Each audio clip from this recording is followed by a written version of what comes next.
It's showtime, and we're in the holiday season of 2023. We didn't do a Christmas show last week because we held back. We wanted this to be a special show today, in between Christmas and New Year's, Kwanzaa, and all the above. If I missed anything, I'm sorry. Hanukkah started early this year, so that was already pushed aside. We want to wish all our African brothers and sisters happy Kwanzaa this week. Christmas was very mild here in New York area. Very warm, actually, to be honest with you. No snow. So Santa had a hard time getting his sleigh through. And you know what it's like when you have no snow and you have a sleigh. There's not much, it's not easy to glide without snow. But he made his impression, stopped through and left us all these wonderful treats and special gifts. And that's why here at True House Stories, we've been, for the last few years, been able to pull some of the best out of the game. And this is where I'm going to take us into today's game. Now imagine, go back in your time machines, people, to a time when it was real simple.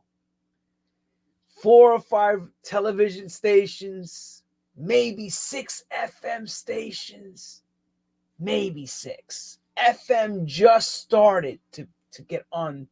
Remember, we were all listening to AM radio and transistor radios pre to this all happening.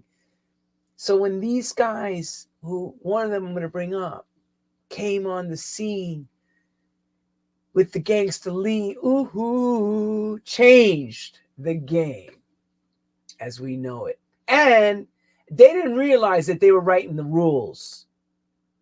Because pre to that, there was no rules. We had the Motown era. We had, the 50s, the 60s. We had rock. But, and we had, of course, James Brown and the soul, and things were starting to come through. Motown made its impact. But not too long after, these guys, like, for example, Tavares or the Tramps, Earl Young and his Tramps, and they were all these bands that were coming up through the 70s. And also, studio musicians were working with other bands, right? Playing their guitar or their saxophone or pianist, now becoming frontmen. See what I'm saying? So here they're playing for one guy for a while, and they get the ropes, they get the taste of the road. Or they wrote a song with somebody else, and bam! Welcome to True House Stories. I'm Lenny Fontana, coming out of New York City.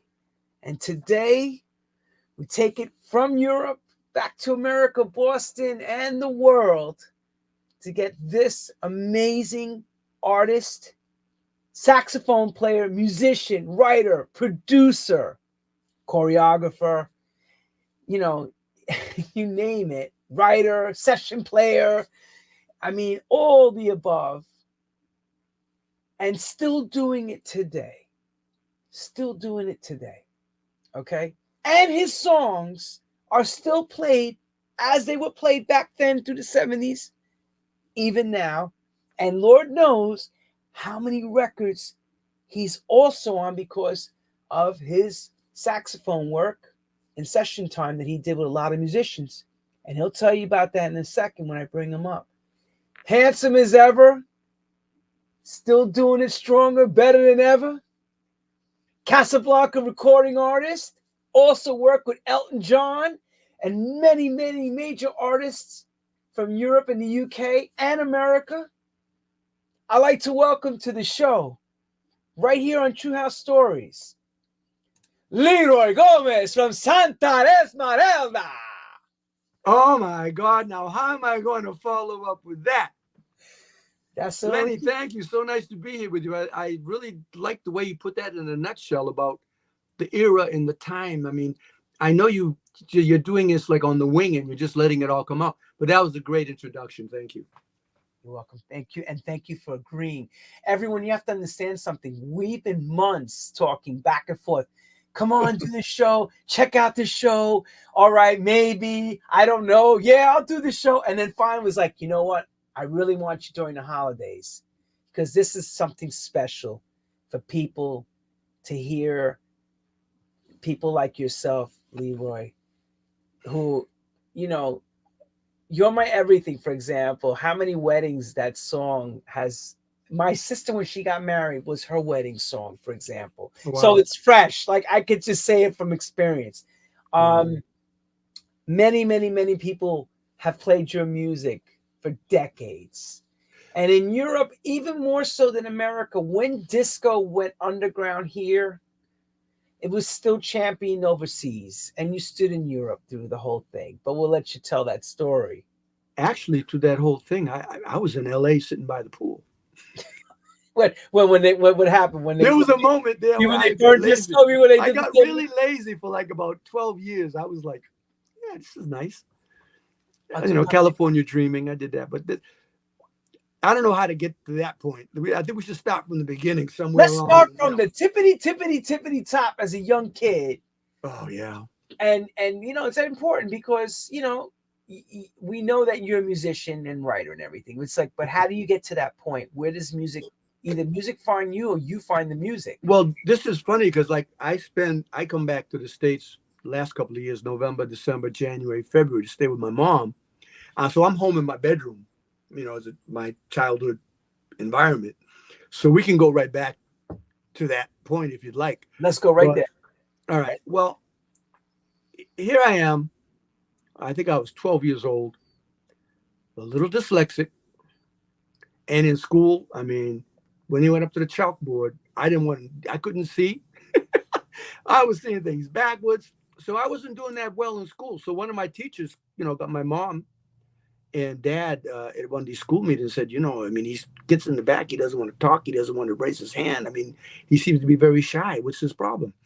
And then we said, no, but he doesn't seem to be shy around the house.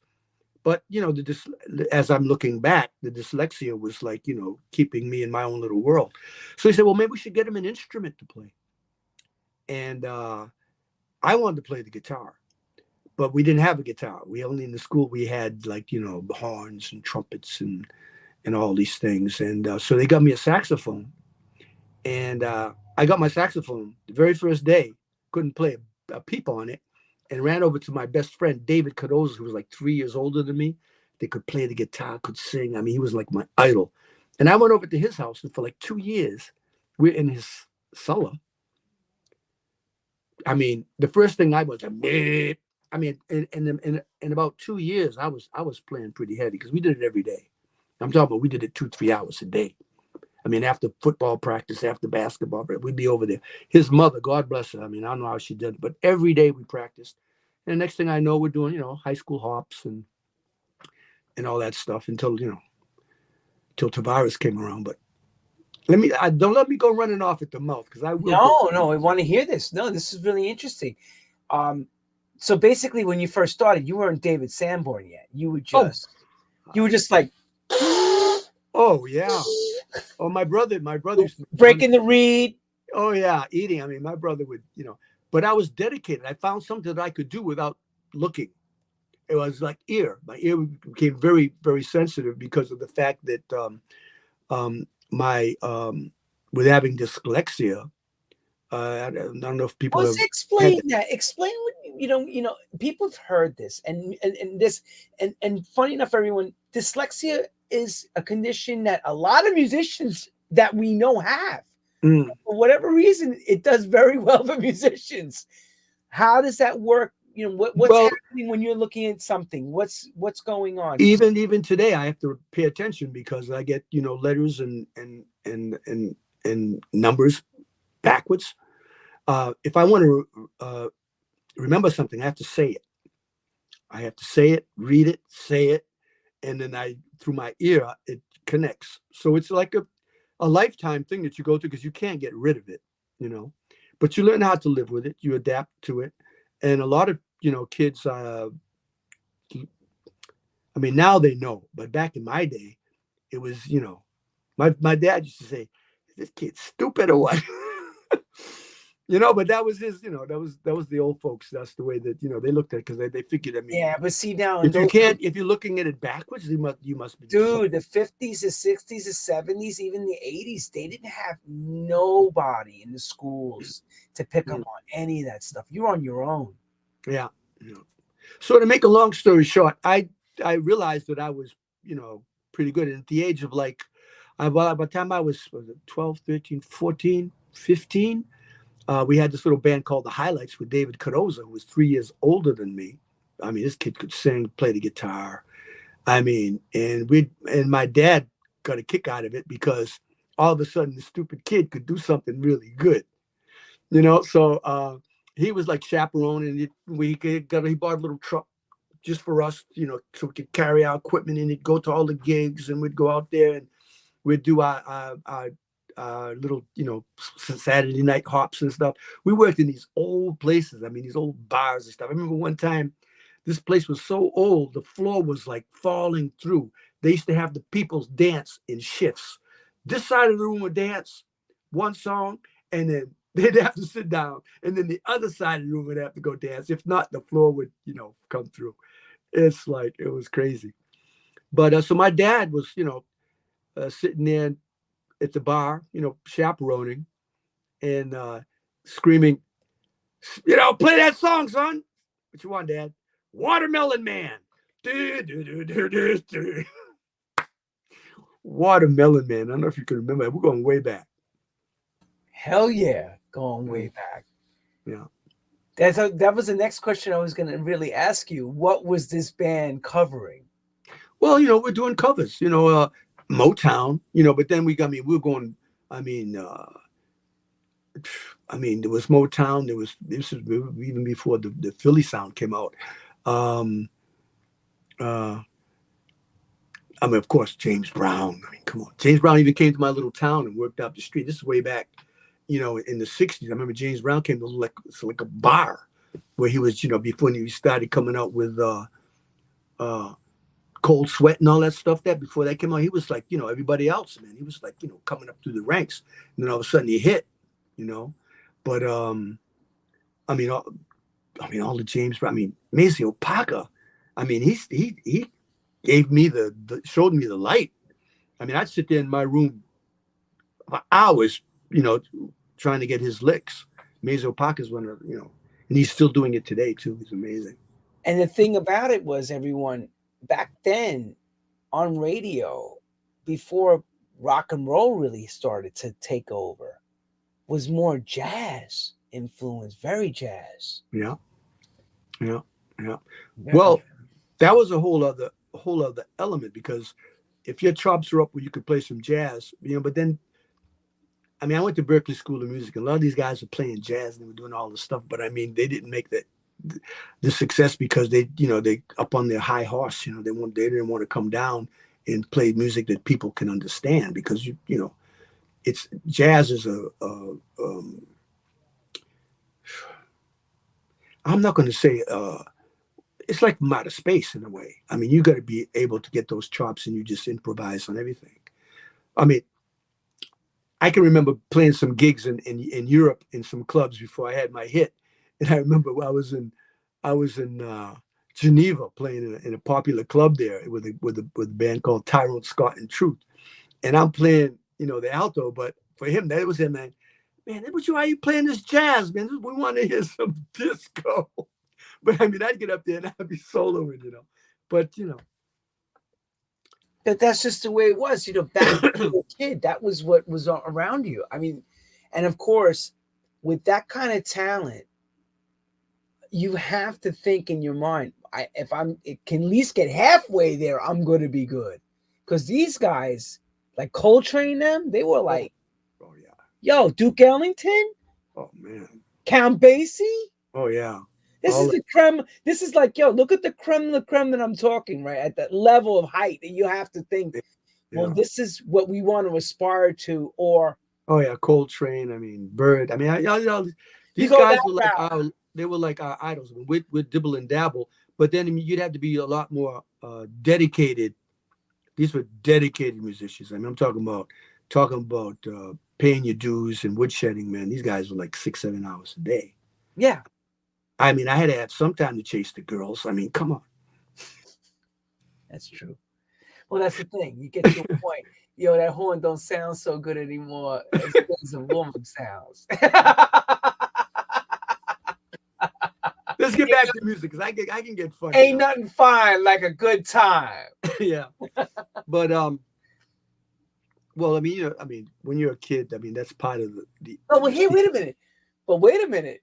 You guys are making the band so you can look hot to pick up. Come on. Yeah, it was part of the intrigue. It was so. part of the when you found out that the girls really kind of like levitated to you and you didn't have to really make an effort. 'Cause I say running after girls, but I was like so shy. Because now that's another thing. Here I am, dyslexic, learning how to play an instrument. My first gig that I did at the high school with David Cardoza and there was a couple other guys, they're all Cape Verdean guys, so like their Cardozas and their Monteros and all of this stuff. They're all a bunch of paisans. Really. Yeah. And my first gig, I mean, I played with the audience to my back. I could not be in front of people. I was like playing in like that. I mean, I was doing I did that way before Miles Davis. I was playing with my back. I mean, now Miles Davis was doing it. But when I was like 16, I was so shy. I mean, I turned the mic around. I was crazy. My mom said, I don't know how in the hell you end up becoming a singer. But I'm going to find out later. But we're going to get to that in a minute. But how in the hell? Yeah. But look, you know what? Everyone has that moment. It's like everything. If you never did this before in front of people, how do you expect to become really good at something if you never tried it? Of course, you're going to be scared out of your mind. Oh, yeah. Come on. Even if it's because, all right, it's your high school. It's your peers. It means the world to you to not F this up. Yeah. Because you know what's going to happen later. Oh, no, but we did good. I mean, after that, yeah, it warmed up. If you rock it, you're like a legend now at the school. Exactly. That's right. It's like, we got one shot. If this doesn't go right, all right. So that's a good thing. So it went pretty well. And then you kept on going. And you know what? The more you're on stage, the better you get. It's like anything else. Yeah. Of course, if we had film to go back to see you there, you probably look like a knee-jerk reaction. You'd be, stressed a bit. Probably more. Well, I've got a couple of pictures. I'll send them to you later. There's actually a picture of me standing up there with my back to the audience. Tall, lanky guy. Like that. And David Cardoza. It's David Cardoza. Well, we'll see what happened. Let's get back to kind of like what happened. Yeah, what did happen? So I'm doing these gigs with my dad's taking us out on the weekends, and he's driving us, and he's got the truck, and we're all carrying the equipment, and we're low. You know how that goes. We were like doing everything and doing the show, breaking down, coming home, and then all of a sudden, David Cardoza, who was the center of everything, gets drafted. Vietnam? We got Vietnam happening. This is Well, actually, yeah, it was just in the beginning of his 19. When I say 19, you go like, what? I know. 1966, 65, 66. I was gonna say it's just around that. Yeah, and I'm like, I'm like 15, 16, going 15, and we're doing these gigs and everything's going good, and he gets drafted, and he's like the main focus because he's the only guy.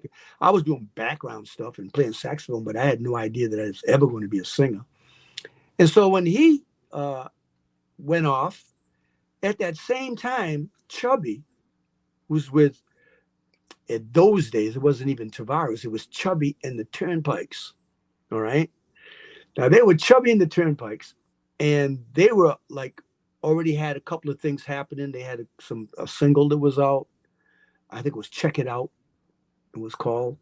But the brothers, there's like 5 of them, and somewhere along the line, they got in this war and they all broke up, and Chubby went out and did his own formula.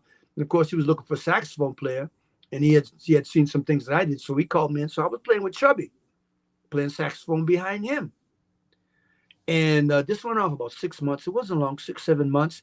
And then the brothers, being brothers, just made up, got back together again. And Chubby says, well, I like the saxophone player out of this group that I built. I want to take him with me. I want him in it. So, I mean, this is like, I don't know what I'm doing. Yeah, man, I like playing with you guys. This is great. And like I said, they called me country because I lived in Wareham, Massachusetts. They lived in New Bedford. You know, in those days, it was like a 35-minute ride, you know, down the National Road. Now it takes about 10 minutes on the highway. But it was like, you know, I was country. Country bumpkin, boy. A country bumpkin. Yeah, I was the country bumpkin. So they made you look, you know, their city, your country. What's up, yeah, city? There was What's city. Up, and, you know, I liked it. I didn't mind. I kind of liked it. I wish I was still country because, I mean, that was the best time in my life. I had nothing to worry about. The brothers got everything together. They had been in this for a while, and they had all their gigs. Man, all I had to do was show up to the rehearsals, man, and, you know, get to the gigs, get in the van, you know, go up to Montreal. I mean, we were just like, you know, hunka-munkaroo in Puerto Rico. I mean, you know, and then, of course, after this is high school. This is the last year of high school. I was doing that, and then with the draft coming up, yeah, my father saying, "Well, son, you know you got to do your duty," and I'm going, "Yeah, but I'm having such a great time. You want me to do what?" He said, "Well, there's the Army, there's the Navy, there's the Air Force. So you should do it before they draft you because you can maybe you can choose." And I don't want to do any of that. He said, "Well, then you're going to go to school." I said, "Matter of fact, I had a scholarship to go down to a school down in Georgia because I was also an athlete. I was like a high hurdler. I was like in my region. I was like, you know, number one. I was like young and dumb. Didn't know I had all this talent. And I had a whole 4-year scholarship down in some school down in Howard, something. But they were going to give me a whole 4 years. All I had to do was keep my grades up and run. And they'd give me a scholarship to go to school. Run, Forrest. Yeah, right. And I said, yeah, but that means I got to leave Chubby and the Turnpikes. I mean, I love these guys, right? I got to leave Chubby and the Turnpikes. Yo, that's hard. You know, I'm in a group that I'm comfortable, man. We're playing up and down all over Massachusetts. I mean, you know, we're going into Puerto Rico and New York, and I said, I'm going to go down there and go to school. And I hated school. And because I'm dyslexic. I go back into college. I got to figure out how to read. So I'm going, no. And I said, oh, wait a minute. I'll go to Berklee School of Music. So my father ended up paying for me to go to Berklee School of Music because I could go to Berklee and I could still, you know, be in Boston, you know, Paul's Mall and Sugar Shack and all these clubs that were with the Mafia were playing all these clubs and everything. So I did that for a couple of years. Oh, that was interesting because that's where I first met Earth, Wind, and Fire, Kool and the Gang. Because in those days, we'd do like 2 weeks in a club. And like they'd have, you know, like 1 week, you know, Earth, Wind, and Fire would come up and play with us. And like, you know, it would start at 8 and finish at 1:30 because, you know, last call for alcohol. So one night, they'd open up, 45-minute set. Then Chubby and the Turnpikes, or now Tavares, would do the second set. And we'd do like, you know, 5 sets in the night, you know, and it was just great. Interesting story. Earth, Wind, and Fire, we did 2 weeks at Sugar Shack. And of course, the Sundays would go out by the river that runs through Boston and would, you know, sit there trying to be French or something, you know, eating cheese and, you know, smoking a joint, you know, and everybody's sitting back there. And Morris White. When joints weren't legal then. Yeah, and that was not, well, I mean, it seemed to be. I mean, we didn't have any problem with it. Nobody was like busting anybody's chops. I mean, if you weren't dealing, you know. But anyway, to make a long story short, Morris comes up with this statement, after all, like, you know, really feeling pretty nice. He says, you know, I was in my charts last night, and Earth, Wind, and Fire is going to be one of the biggest bands that ever existed. And we all started cracking up, going, yeah, right, Morris. Right. You know, pass the joint. I mean, but I mean, he was so into the stars, into this. I mean, he was, of course, an amazing, fantastic artist. arranger, writer, and everything. But I mean, we're all in those days. We were just like, we're all kind of like equals and doing our thing. We're just hanging out and having fun. You know. Was this during the time when they had Evil out at that era, or was Well, it? this is the time where actually he was playing that African calypso. Remember when he was playing that? He would be up front playing that. The What do you call it? kalimba thing? Kalimba. The The kalimba. kalimba, yeah. And that was kind of like, and they were doing. This was before Bailey. What's his name? God, Philip, Philip yeah, Bailey. Philip Bailey before he was in there. I never got a chance to meet him, but that was like way down the road. I'm talking about this is like when we were children. I mean, we were like really like, young and dumb and just having a good time. And when you say a week in the club, I mean 2 weeks. You played every Whenever night? you went to a club, you went 2 weeks. You were 2 weeks in the club because you had your following. They were there every night. I think we had Monday night off or something, but it was like, So you and I just, mean, in those days, that's a different way of doing it. Just got people are like, hey, what 2 weeks. And in those days, we would the bands would play and everybody would be dancing and partying. And then when they'd have that 15-minute break, everybody would sit down and have a drink. And then the disc jockey would play whatever he wanted to play. But nobody would be dancing to the disc jockey. That was like, a disc jockey. Well, he was the poor guy. But they've come a long way, haven't they? Oh, yeah. I mean, I have nothing against it. There's a lot of great stuff out there that happened because of these, productions that they've come up to do. But if this is early in the game, this is really early in the game, what you're talking about.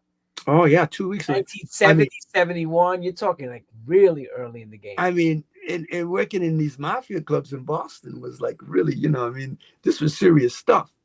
It didn't happen to me, but Tony Lytle, who used to and then ended up taking a lot of people to Europe, like Rufus and all these LA groups. And he went in there. I don't know what group he was in there with. I don't know if it was Rufus or what, but they were doing 2 weeks in there. And a group couldn't come in for that second week. And Tony went into the office. This is the Sugar Shack. I shouldn't be saying all this stuff. But anyway, Tony came and said, he said, I gotta talk to you. I gotta talk to you. You guys gotta stay another 2 weeks. And he said, yeah, but we have to be in Philadelphia. And no, you don't understand. You gotta stay here another 2 weeks. And the more, Tony was kind of saying, but took the gun, put it on the table, and said, you don't understand. Ba-doom. You got to stay here another 2 weeks. That's the kind of stuff that was happening. Here's the answer for everybody else.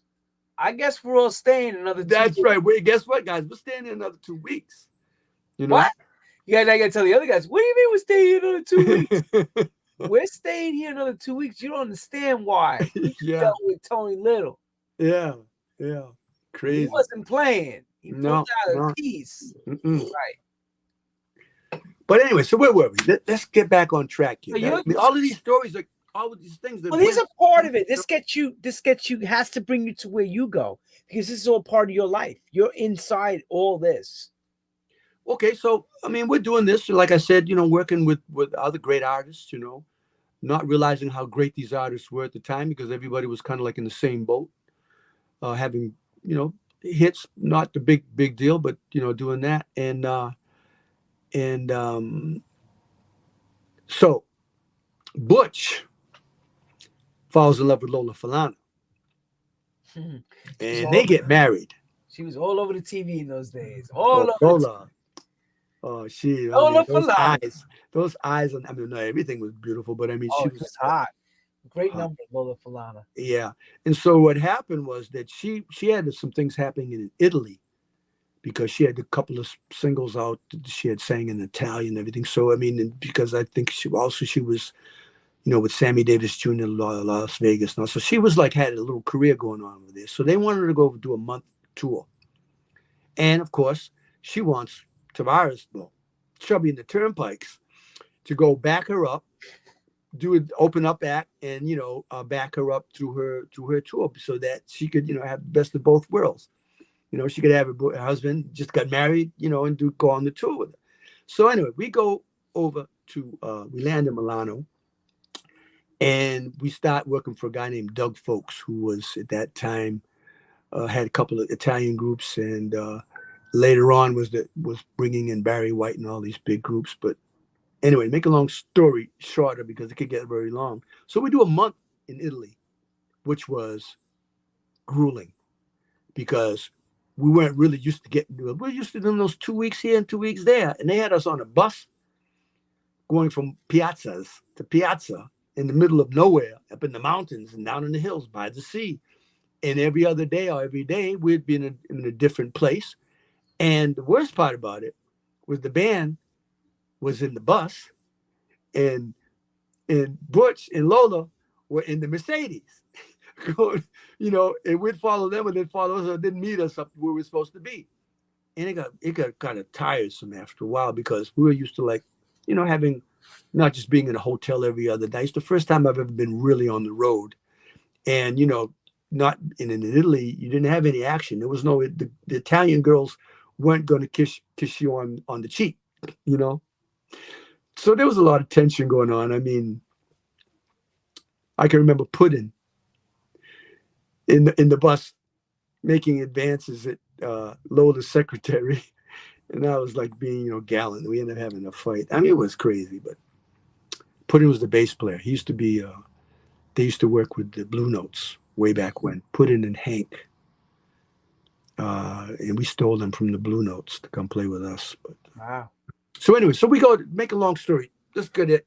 I'm there, and we're doing these shows. And this guy, Doug Folks, starts talking to the band saying, you guys are like really, really nice. I want you guys to stay here in Europe, leave the brothers, the band, and stay here in Europe. And I can make you guys really big in Italy because, we were doing, the band would go out and we'd do Sly and the Family Stone, and we'd be doing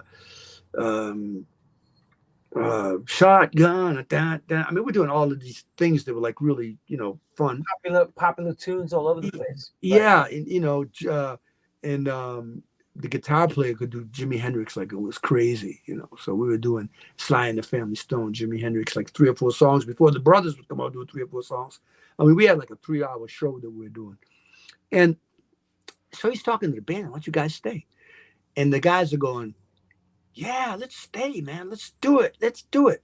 And of course, the last minute, the night before we're leaving, everybody's going, no, we can't stay here, man. We're going back home.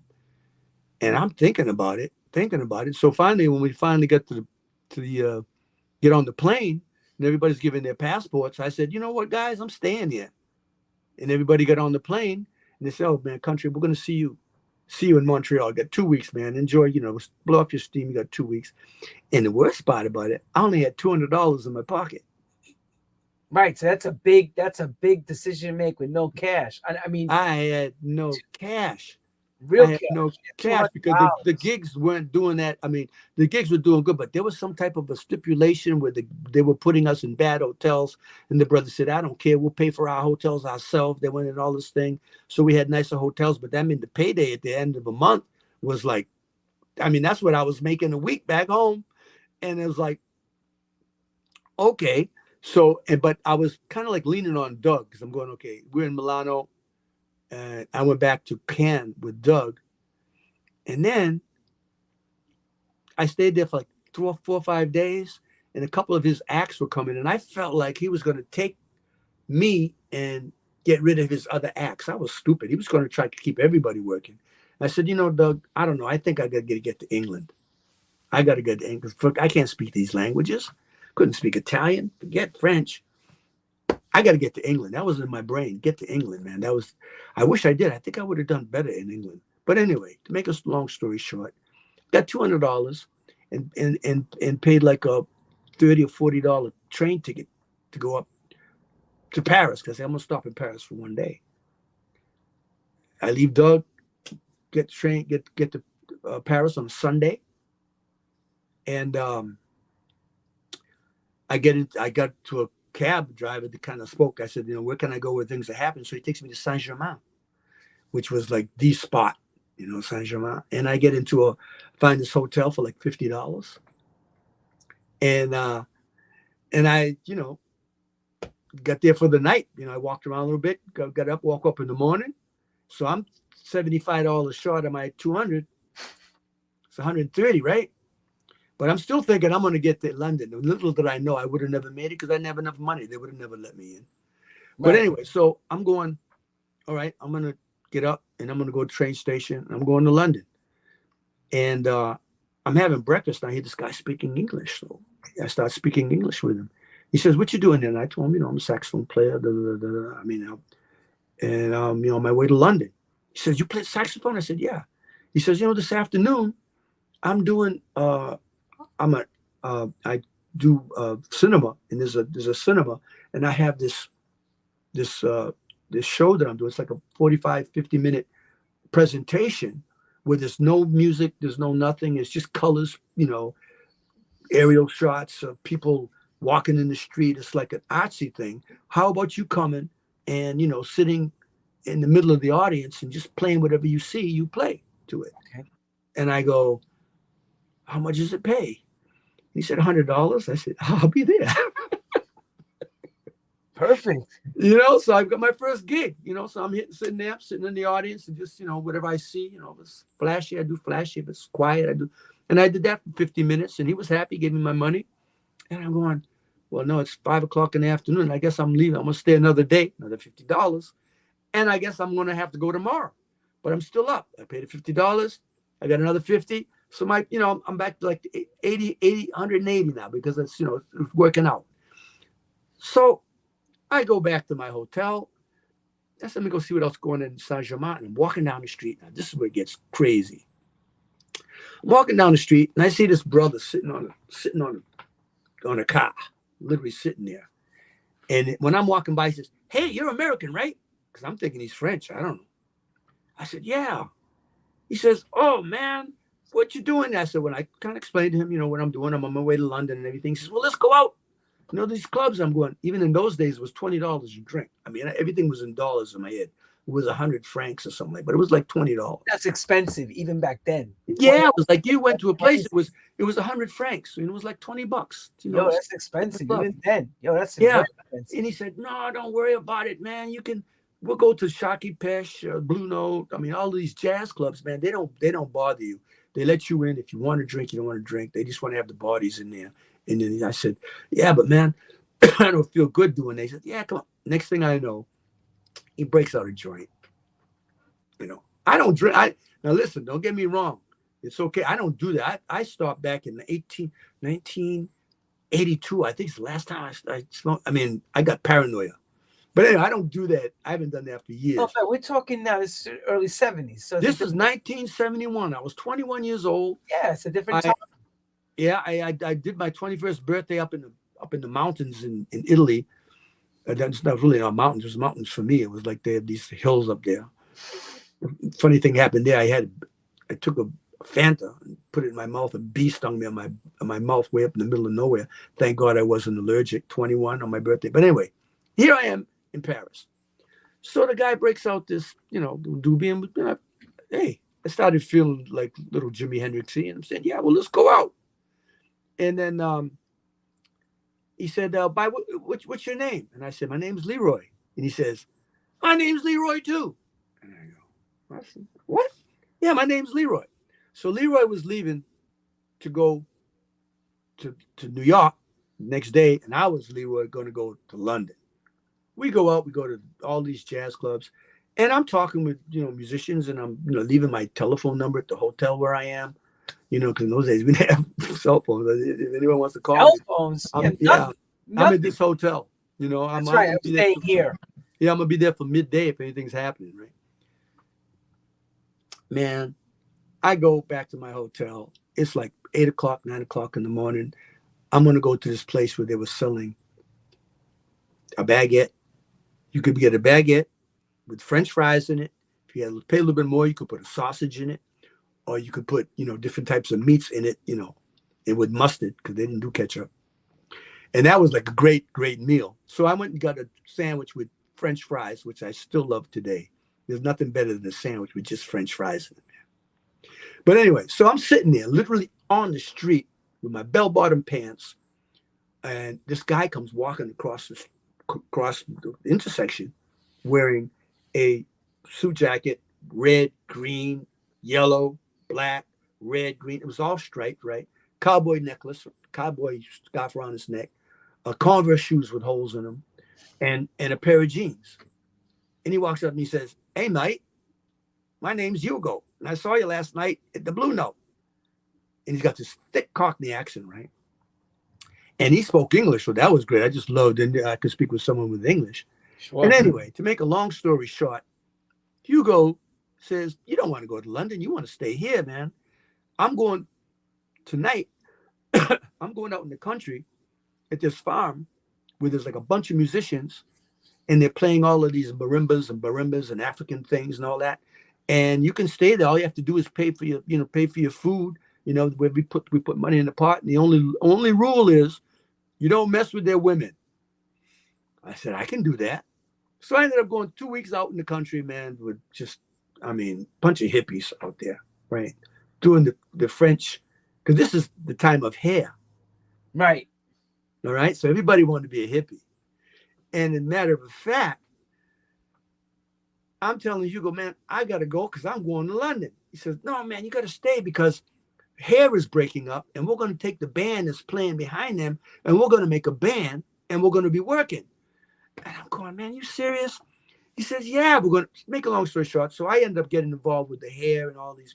Guy named Bill Combs was playing the guy with the big afro and everything. And it was like everybody was psychedelic, and I'm having a great time. So London is getting kind of like in the back burner.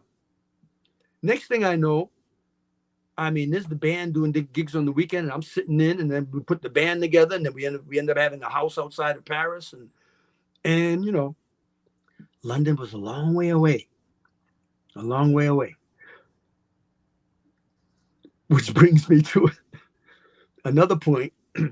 I started doing session work because I was coming from the States. I had a different sound on the saxophone. Sure. And still not really thinking about singing. Singing was not. I was still a saxophone player. And so I was working with guys like Patrick Gervais. We was doing some things over there. I had to do some backup vocals to people like Gilbert Bécaud. I was doing all the session work. I started getting session work. So I'm making money. So London was starting to look like never going to go. Yeah, it's never going to happen now because you get more comfortable in the Parisian. Yeah, and then of course, style. You fall in love, and then you find yourself saying, "Should I live with this girl? I'll stay with the band." I ended up staying with the band more because I'm saying, no, it wasn't going to happen. But there was a young lady that was, kind of a love interest, which kind of kept me there too. But so let's jump forward. Now, this is 71, 72, 73 when I had met the love of my life, Tequila, when I first got there in 71. But she was like she was in the group with all the other musicians, and she had a boyfriend, and we were like friends and everything. I never, I looked at her like, yeah, she's fine, but she's got somebody, and I was hanging out with somebody, and so like, and I was staying in the band in our little place in Pantin, which is like borderline Paris. Am I just dribbling off? Am I just going off like? It's interesting. That was wonderful because we got to get to the point where this whole thing clicks. Oh yeah, we get up to where things starts to click. Things are starting to click. They were. There's hard one guys. question I have in this hair thing. Donna Summer's also playing in that same arena too. Donna was in the German. So the German was separate than the French one, right? Oh yeah, here was like a franchise. They'd have everywhere they'd have their group that they'd put them in Germany, and I guess maybe of course in England, France. I don't know where other places that they might have, but Donna was involved in the German.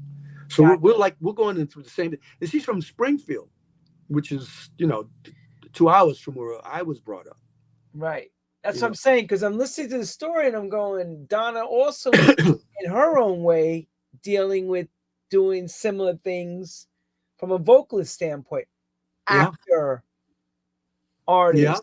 yeah, yeah, And you're coming in similar too in a different way, but yeah. session Here, work. here was an important uh, trampoline or a place where we could like bounce off of that because it was popular and no matter what language it was in. I mean, it was like, I mean, it was like Taylor Swift is today. I mean, the hair, it was like that.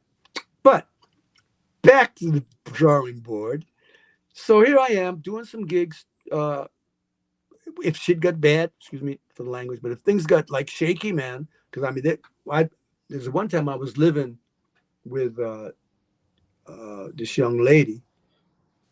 What's her name? God. This is one before you got married. Oh yeah, yeah. It'll come back. But anyway, I thought I was in love until tequila got a hold of me. But anyway, so I mean, like I was with her for a couple of 3 months, man. Like when things were like really rough, man. I'd go up to Montmartre, man, with the guitar, and sit under the tree where Edith Piaf sang, and just sing a couple of country and western tunes, whatever I could get out, man. In a matter of an hour and a half, 2 hours, I finished paying off the rent. But I'm not ashamed to say that there were lean moments. You know, Yeah. my dad once sent me $500 somewhere along. Thank God, at one point I cried. He sent me like $500 that got me through like 6 months with all the rest of it. I mean, That's the life of a musician. It's a tough life. And yeah, gigging to gigging, it's session to session, and it dries out at times. yeah. But so but the only thing so if you have to go out in the street and do it a couple of days or whatever, I've actually, matter of fact, on the Champs Elysees, I remember playing the guitar and they're going into the cinema and I'm playing the guitar, singing and passing the hat, and they say, "Hey, I just paid the rent. I'll go back home." Right. Hey, good, you're bringing this all back to me now. So here I am playing with a group called Tyrone Scott and Truth, and we're doing pretty good. And we're going to doing gigs, in Switzerland and in a few places. And then disaster struck. We used to have a guy by the name of Michael that was in hair that didn't want to grow up and was doing mescaline and acid and all that. He was never straight. And in the house, he had a room and he had his wife who was there who was pregnant. Oh Lord. And he was like high and doing all these crazy things. And the boys in the band didn't want him in the band anymore, but everybody was scared of him because he had like 30 pounds of muscle over everybody else. The kid was just young and beautiful and like, he was like, Tunisian mixed with French, he was like, like a gladiator. But anyway, to make a long story short, but he couldn't get his head straight Yeah. after hair because he thought that's the way it was supposed to be for the rest of his life. So anyway, one day he had Annie up in the room with a hammer, 6 months pregnant, tapping around her feet with a hammer, wanting her to dance, man. And I mean, everybody else was scared shitless, bad words, scared of the guy. But here I come, knight in shining armor. And I run in and I said, "Michael, you got to stop this right now, man. Get out. Nobody wants you here." And I guess he must have been a little bit scared of me because I wasn't that small, Yeah, Oh, wait a minute. You're Wait a minute. by yourself. Wait a minute. About 3 weeks before that, Michael was backstage picking on some of the other people in behind the curtains and hair. And I told him he had to stop it. So we went outside after the show and we had a fight. I mean, like we had a dragged out fight. I'm talking about, I had him down. I had my fingers in his eyes because he was bigger than me. So I was like, I got to do something, but I couldn't do it. I'm just like that. No, I'm not going to take this guy's eyes. Next thing I know, he had me down. He had his fingers in my eyes. And I'm just squirreling around, getting up, because I played football and stuff. So I knew how to kind of like, go through this stuff. And Bill Holmes said, okay, that's enough of this. And he broke us up. And I was going like, oh my God, thank God for this. Cause man, this was not gonna This be is good. gonna end really bad. This is gonna Yeah, end. this was not gonna be good for me. And we're at the metro, you know, those metros, you go down those metros, and Bill had his like a big afro. He was because that was the part he was playing in hair. He took it off, and he was bigger than the both of us. He took off his wig and he threw it on the ground. He said, "Michael, we've had enough of you. Now you got to stop." And Michael said, "Yeah, you want some of me?" And he went like this, and Bill, he just gave him one hit, bam, and he went rolling down the metro, down the stairs, right? And he was laying down there all by himself. Nobody liked this guy because he was like bad news, and everybody went, "Oh." And I'm just saying, Bill, man, thank you so much. You just saved my life. He says, "No, man, he deserved it." You know. So now he's back in the band. No, he's by that time we had thrown him out of the band, and he's trying to come back because he wants to see his wife, and he's tapping and things. And I go back in the room. Are we talking music or we just talking craziness? But this is Oh, stuff. you have to. This is all part of what happened to get you to Santa Esmeralda. Come on. All right, this is what happened. Now Nobody's heard of this, any of this stuff. That's why I'm sitting here going, keep telling us. right. Now here's Michael. He's in there. He had come back to get his stuff. He came with 2 other guys or 3 other guys with suitcases to get his stuff. And he went up in the room with Annie, and he was messing with her. And that's when I said, "Michael, man, you got to go. Get your stuff and go, right?" And then he looks at me with like a smile on his face, like I said, "This isn't going the right way here." So I said, "Okay, Michael, get your stuff, man. Just get out of here." So like there was like one room here, one room there. There was a bathroom, and then there was these stairs going down. And so I said, "Okay, man, Michael, just get your stuff because I know this isn't going good for me." So I'm going to the bathroom. So I'm going to the bathroom. I open the door. I get in the bathroom, and I'm trying to shut the door, and he got his foot in the door. And he kicks the door, and he says, "Leroy, I've been waiting for this." And I'm going, "Okay." And as I look, him and his other buddies had these bats that they took out of the suitcases. They had these little bats, clubs. They weren't even bats like baseball. They were like clubs. And I'm going, "Oh, Michael, stop messing around." I'm trying to shut the door, man. And he just slams that door open. I've got a split decision to make here. I look, there's some scissors on the sink. I said, "I'm not going to take that because he's going to take away from them and use them on me." He had just kicked the teeth out of Annie's brother 10 days prior to that. He had in a fight with the brother and took out all of his teeth. Just the kind of guy he was. So I'm going, okay. I look back, there's a window. I said, "Man, if I turn my back on these guys, I'm dead." So he opens the door, and the only thing I can think about is running the gauntlet because we're in a small space. They got the bats up, and they're going about to hit me. So I get down, I crunch down, football practice, and I do the gauntlet. And I start elbowing, going up, and I just got to get down them stairs, man. I know I got to get out of there. It was flight, what I mean, this is like the gorillas are out.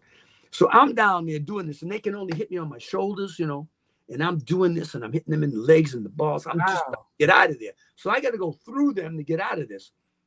And I'm going down the stairs because it was a tight squatter.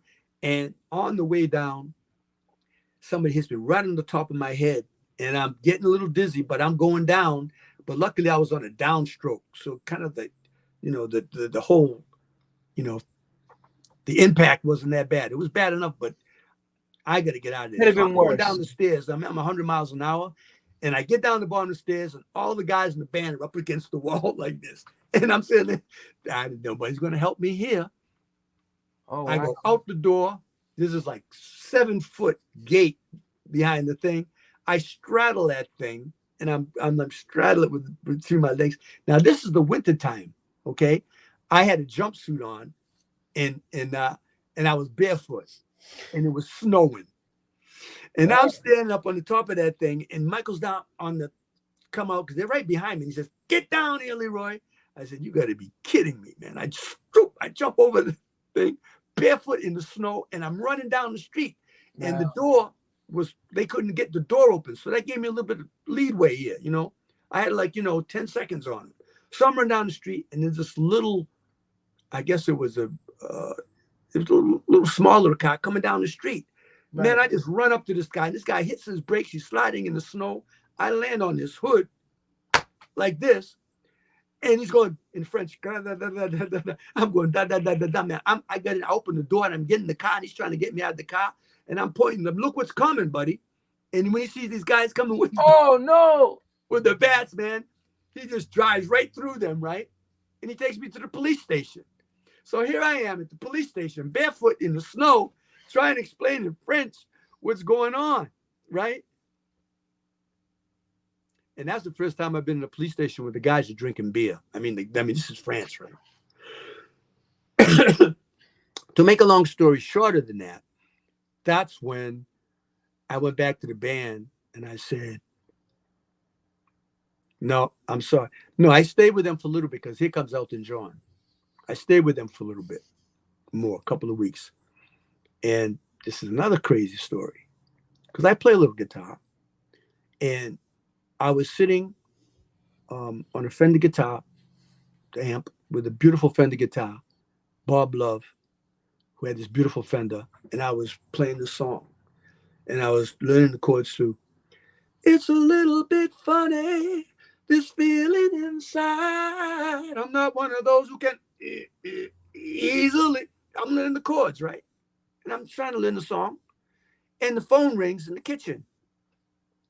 And Bob says, hey, Michael wants to talk to you. This is Michael McEwen, who I worked with, Lafayette Afro rock band. And because we had been doing gigs, doing blues things and doing all kinds of stuff in the studio. And he gets me on the phone. He says, Elton's out here in Arrowville, man. He's looking for a saxophone player. I said, yeah, okay. He said, man, you can do the gig, man. He had 2 guys come out here, some French guys, man. They're not cutting it, man. And he really wants to put a saxophone on this track. I said, yeah, okay, Michael. Man, it's like 8:00 at night. I'm not dressed to go out. I'm in my pajamas. I'm learning. And it's funny that I'm learning an Elton John song.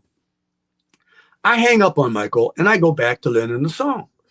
Maybe 20 minutes later, Michael's at the door. He said, man, Leroy, man, you gotta do this gig. Because he was out there doing some stuff in Arrowville. And he got pretty close to, Elton, because Elton's pretty cool. He's talking with him and stuff. So he said, man, you can do this gig. I'm, oh, man, Michael, come on, Elton John, come on.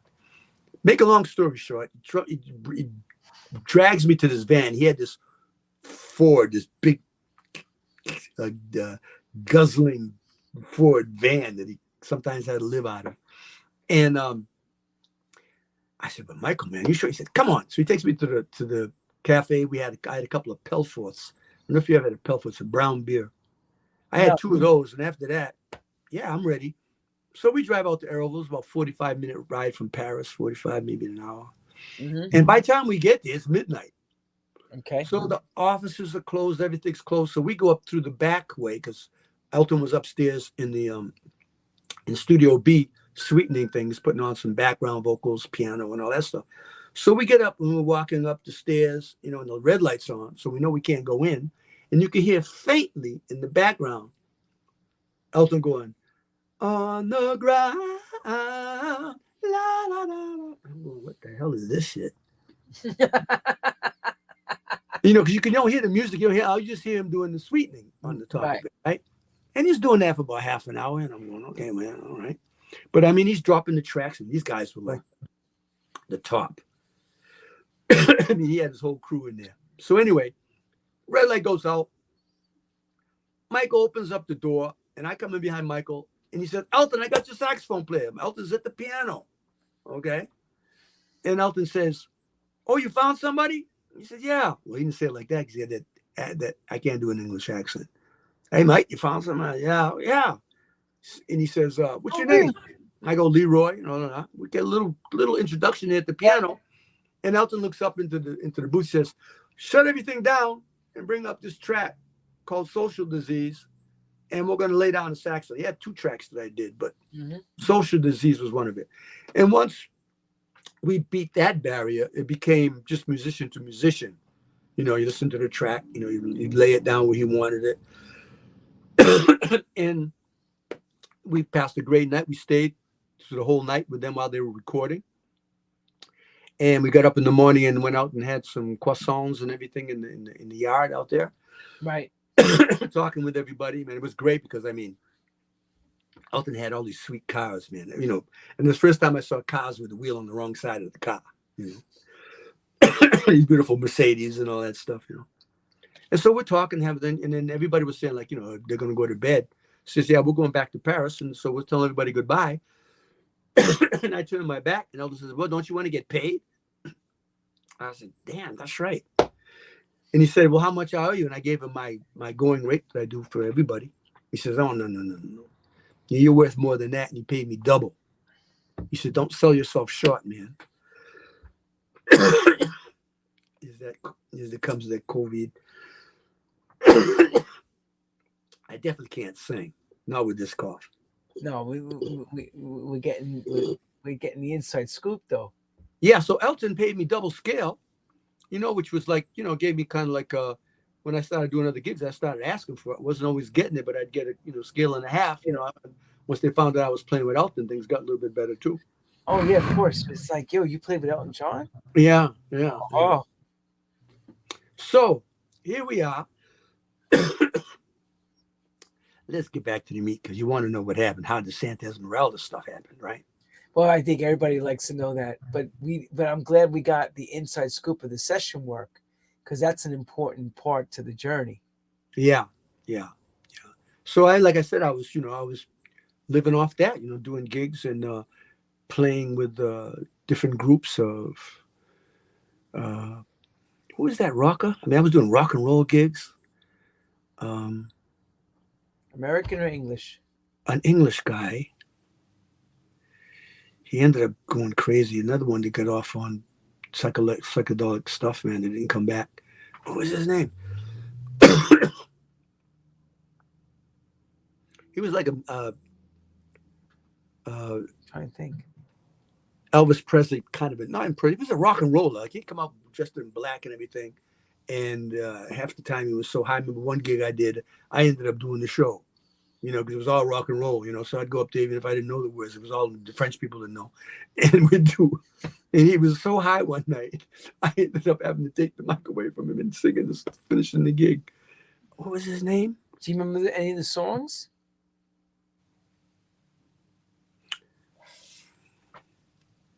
Well, I really wasn't that much into rock and roll. You know, I did the gigs because they paid well. But what was his name? A-B. Here's how I usually remember things. A, B, C.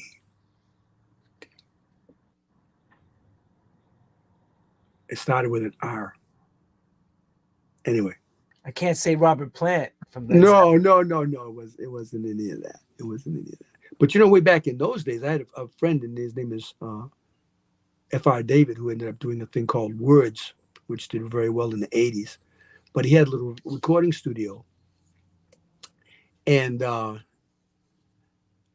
was a young English guy that came over to the studio just looking for work. He'd do anything, you know, he'd play the piano or whatever, play the drums, you know.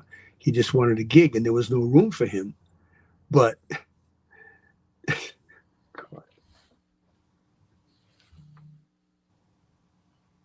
Phil Collins. It's Phil Collins? Came into the studio one day looking for a gig.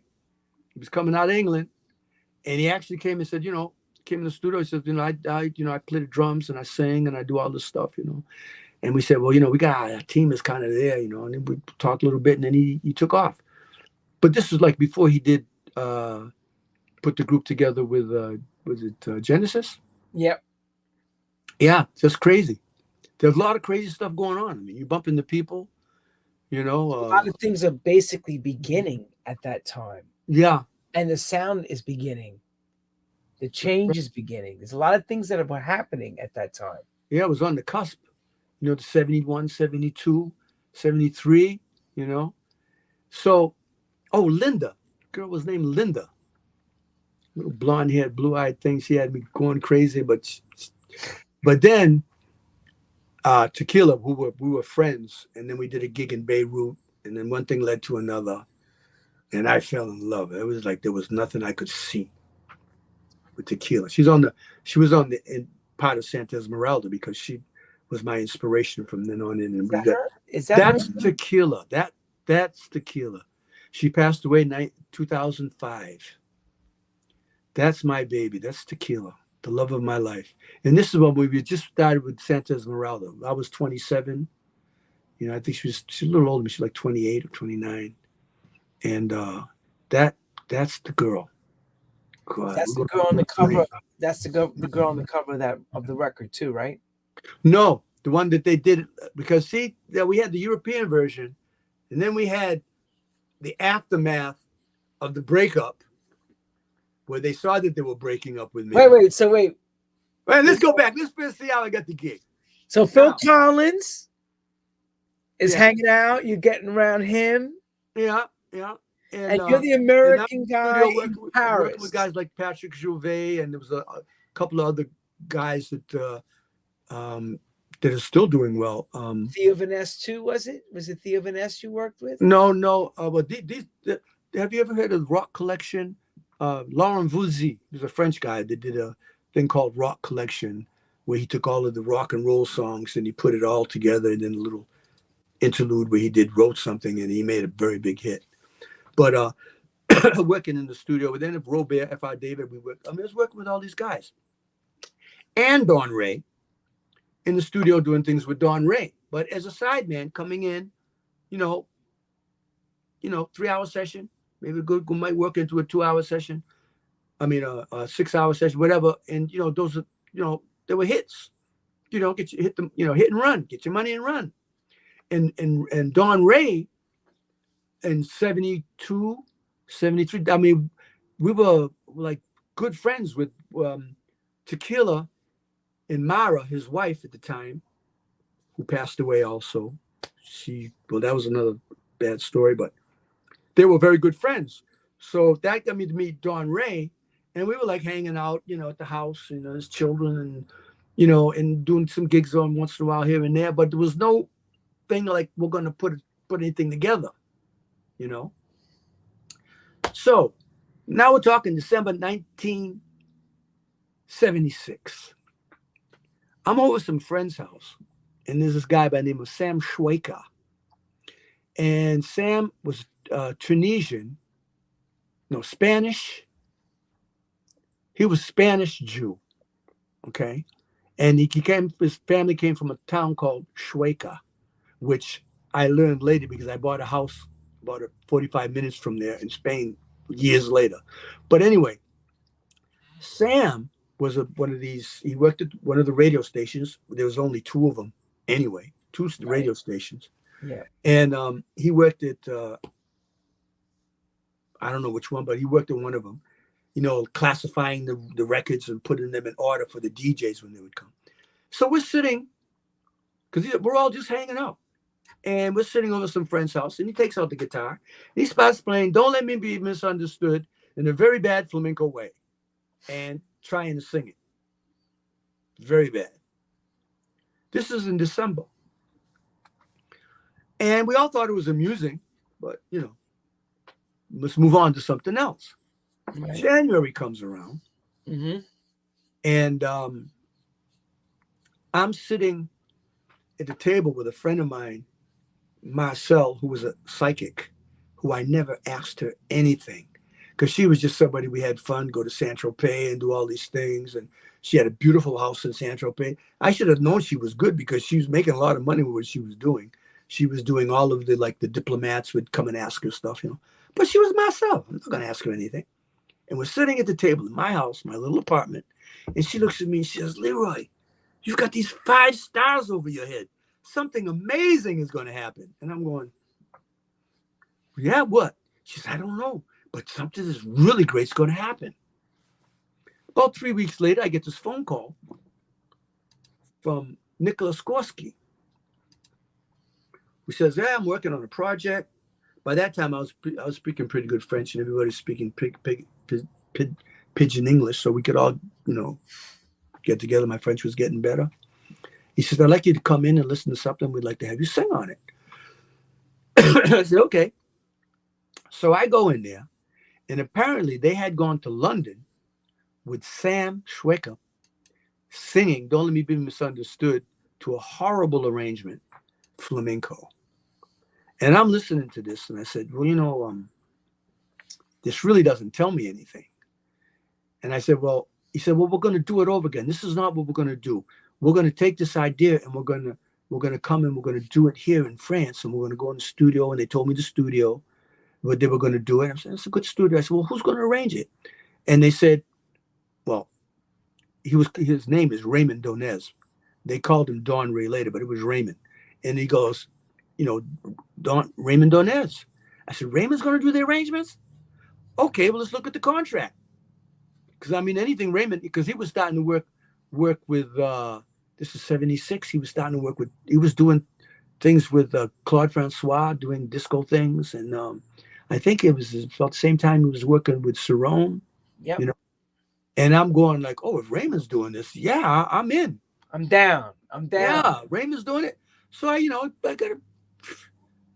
one of them contracts, I got a contract, not knowing that no matter what they gave me, they weren't going to give me what they said they were going to give me anyway. But I'm starting a Mickey Mouse. I'm sorry, I've had 50-50 splits since then. I do 50-50 split deals. I ain't never seen any money. They all get the stuff all over the internet. Where's my split? But anyway, so we do the contract, and they said, oh, this is a song. You're my everything. We need somebody to write the words. I said, okay, I'll write the words to it. And I was like, this was like end of January, February, something like that. And this is all going up for me. This is just another gig. I'm not, okay, I got a contract. We're going to go to the studio. Nobody's thinking about hits, nothing like that. It's another gig that's programmed to be in the studio in March or May. I think we're going to go in May. And my parents were coming. So my parents came. And I got them in my little Alfa Romeo because I was still doing good. I was doing gigs, man. I was making money hand over fist. And in those days, everything was cash money. So you could plan. You could put money aside. So my parents came and I had to do a gig in Switzerland. So we did the gig and then we ended up going to Rome. We just did all that stuff. And then I had to come back to do this session for this album, which was basically one long song, You're My Everything, and Gloria, and another song called Black Part that I wrote the words to. So, I'm preparing. I'm in on the road with my parents, and we're writing words to songs and stuff. I remember You're My Everything. I wrote that like 3 o'clock in the morning in Courchevel, after doing the gig. My baby was sleeping, and I'm writing down the words, in love. You're my everything. Young and dumb, not knowing what you're doing, just doing it. And so we go with my parents. We go to Rome. We take like 3 weeks. When I came back from that trip, I was broke. Question on that You're My Everything example. Did you hear any music composition yet, or that just came from melody in your mind? What you were hearing? No. The melody now. These producers were slick. There was a guy that had this idea. I think he just had You're My Everything. And they had a little demo of it. And they got Don Ray to finish the song. Put the melody. Because Don Ray actually wrote the melody. And this guy who had the idea, they bought it. Gotcha. Put their name on it. Nice. I got my name as the lyricist, and this is where the stuff gets really funny because this guy, so bad I have to forget his name. The other producer said, "Yeah, but I have a French lyric, and I want to keep my French lyrics." I said, "Well, I'll keep my English lyrics, and you keep your French lyrics. All right? We're not putting your lyrics on the thing. You do whatever you want with it," which he did very good with it later, but I'll explain about that. So I come back from this tour with my parents. We had like another 3 or 4 days, and we're sitting in Élysée-Matignon, which was like the place. Elton was in there. Cerrone, everybody. This was the place. Élysée-Matignon, like 2 or 3 o'clock in the morning. Raymond's there. Don Ray's there, and everybody's feeling pretty good, right? And I said, "Don't we have a session tomorrow?" He says, "Oh, shoot." I want to say the word that he said. He said, "Yeah, we do. 12 o'clock. I start putting down, I mean, the strings. Everybody's going to be there. Right. He shoots out of there at 5 o'clock in the morning. And at 12 o'clock, he's got everything written out. Okay. There was like, I think 12 strings, you know, everything like that, because they doubled everything. They put 12 and then it became 24. And he put all the parts out, the drum parts, the things. I mean, so don't let me be misunderstood. I mean, Gloria was not a problem because we did that later. It was like, we just did a kickoff of the original Animals tune. And he goes 1, 2, 3, 4, boom, and they hit it. The violins and everything. They do one thing, then they take a take. Then you know, and next thing you know, with about 6 hours later, everything's there. They're cutting, chopping, putting things together. I mean, Raymond made millions of dollars for many people. I mean, I'm not going to say any names. But luckily they got along good with Raymond, and Raymond was the sweetest man on earth. I mean, he has the, how you'd say, there was no ego with him. He'd give you 120% on a normal day. And then when he had to like really bite the bullet and go in at 5 o'clock in the morning to do the arrangement, he was giving you 150 or 200. And so he basically, Raymond, because these two producers couldn't produce their way out of a paper box. And Raymond was in there doing all the producing, putting all the strings, putting all of the things, making the arrangements, going thing. So all of this is there. And I'm listening to this. And I mean, the song was, baby, you understand me now. Sometimes I feel a little mad, but don't you know that no life can always, you know, that's the song. Yeah. So I get in the booth, and Remy said, "Did you work on it?" I said, "Yeah, I got a couple of ideas. I don't know. We'll see where it goes." They roll the tape. First thing comes out of my mouth, and I didn't really know it.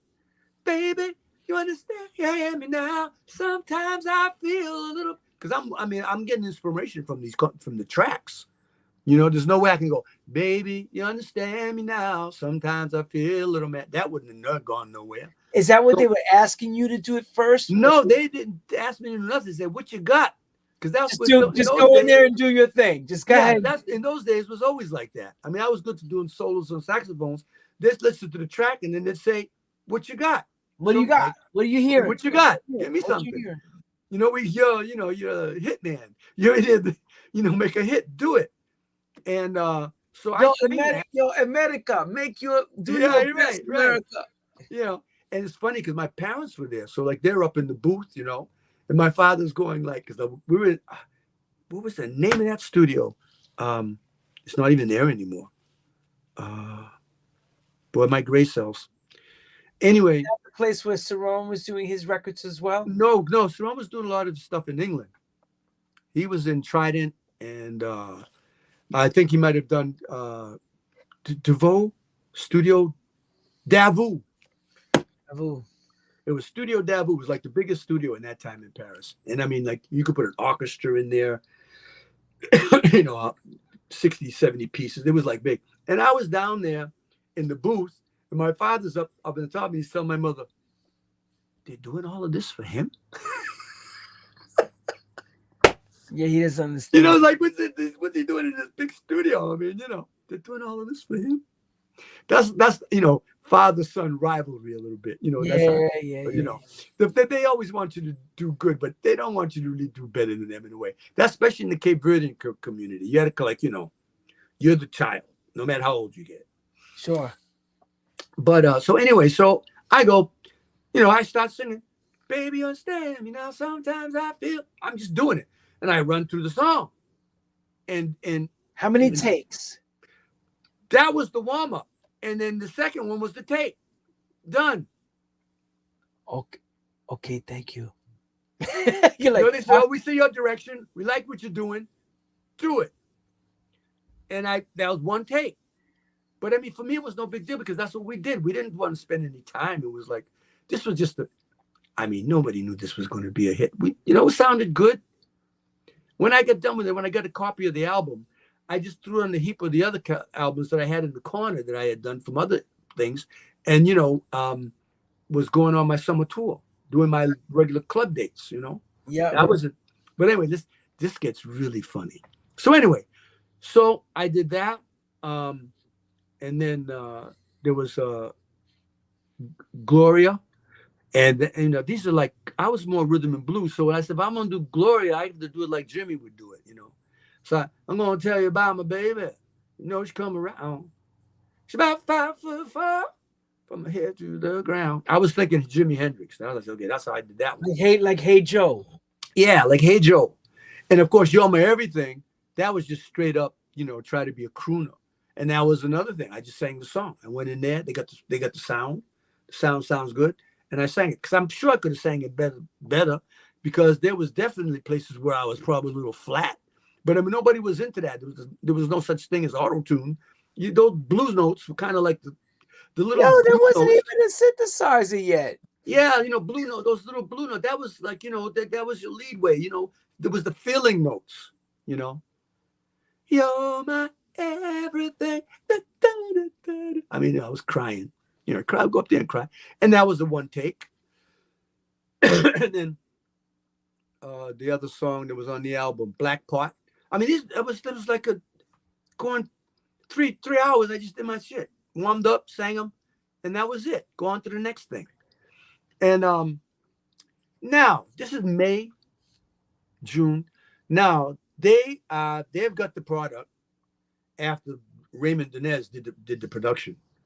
Don Ray, he went in there because they didn't know what they were doing. He did everything. For me, the producer of Santa Esmeralda was Raymond Dinez.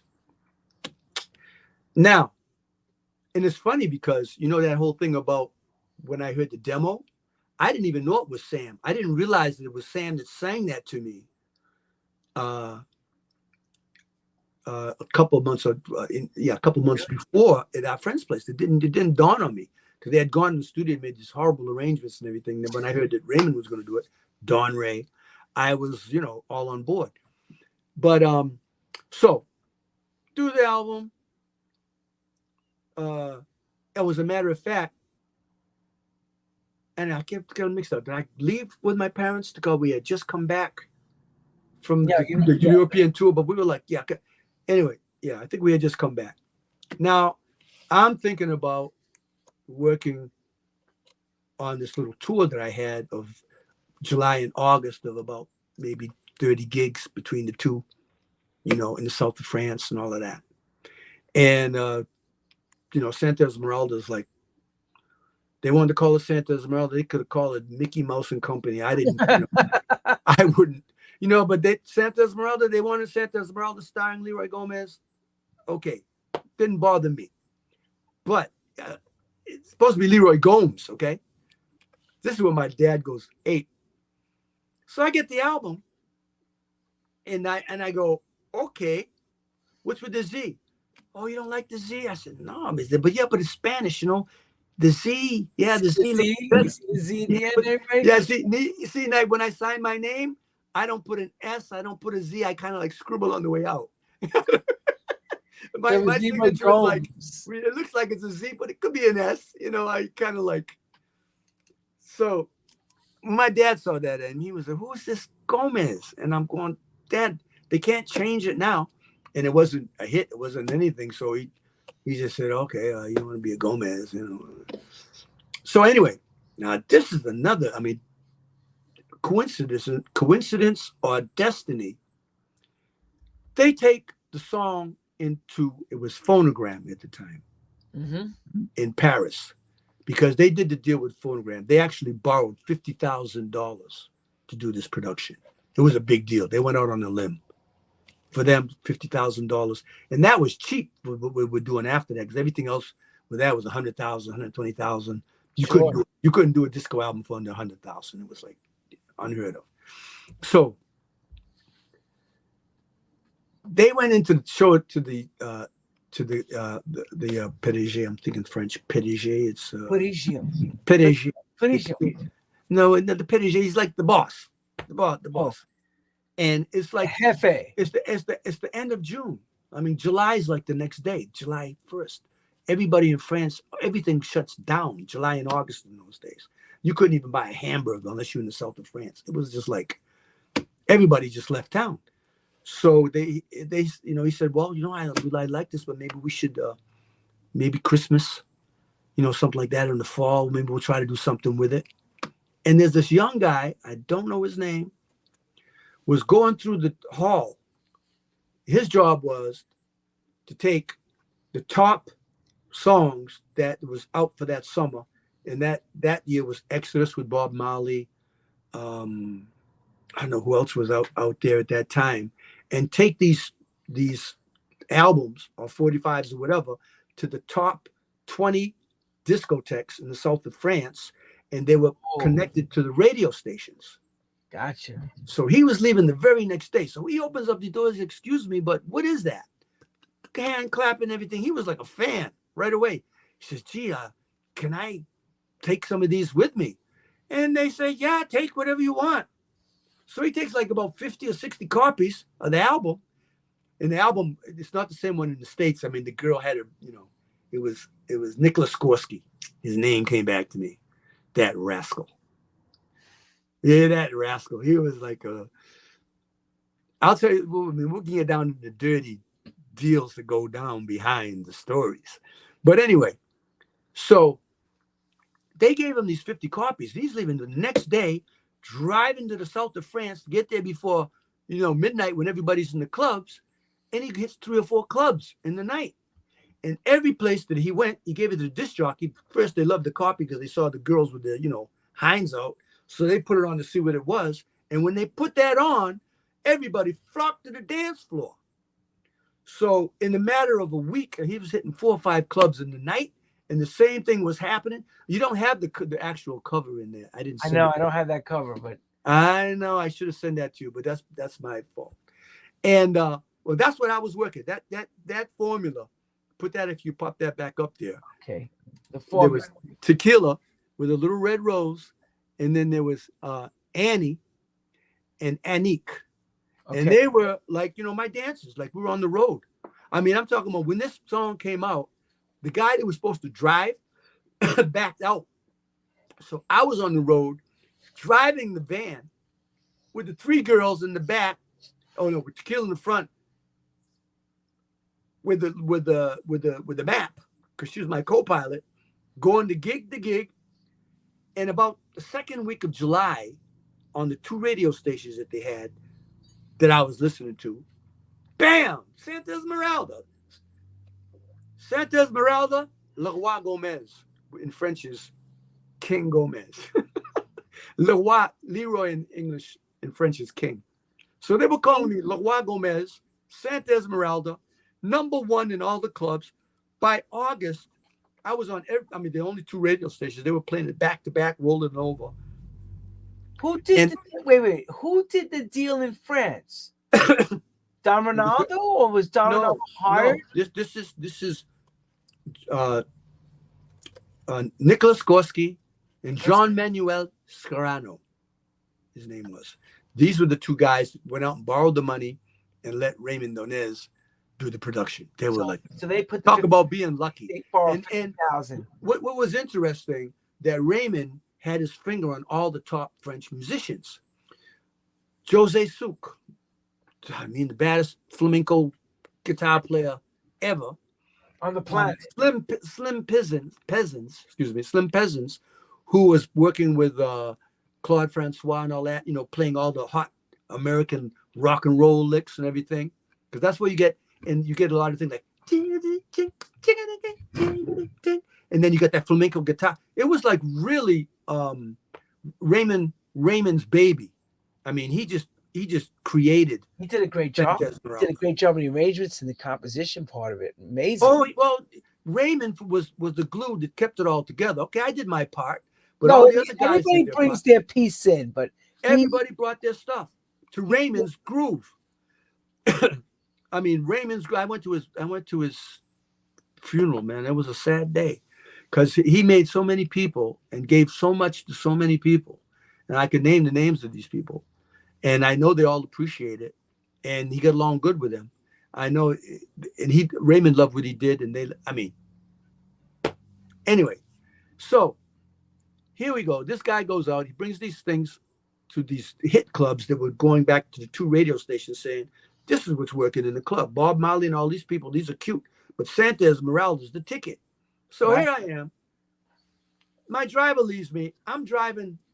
That's what I'm talking about. I got COVID. That's nothing, man. I was doing gigs. I was in the south of France in Montpellier, and I had to go drive the next day up to Le Touquet with 102 fever. Oof. I spent 2 nights in this club in Montpellier. Drove all the way to Le Touquet. Almost died because I drove, when the train tracks were doing like this. Yeah. And I only had like 10 more kilometers to go. I said, I'm not stopping for this train. I remember going under the thing as it was doing like this. The girls were screaming. I mean, it was wild. So I go to Le Touquet and I do the gigs. It took me, 120 times. I'd go on stage. In those days, we do 2 or 3 shows. I go on stage, go back, sleep, go back. So I come back. Yeah, but I was young. Look at me. I was He was young, everybody. He was a young man at one time. Young. Yeah, you're young. But I was, and I was, I mean, So I still living the wild. like You that living athlete. You're speeding. Everything is going. Yeah, I'm 27, man. Nothing could go wrong. I mean, I could, You're put me in invincible. trouble, I'll find my way out of it. It You're was, invincible. At 27, you're invincible. You know that. yeah, 27. Wow. So I come back and then we got a hit. I mean, of course, I go into the office and these guys are sitting up there with these big cigars, man. It's like, don't even know them anymore. And of course, we had a few TVs to do and all that. And now, in the meantime, Sam Schwecker, who had the idea, calls me and says, Leroy, don't you remember when I played that for you over Mario's house? And I'm going, that's right. That was you.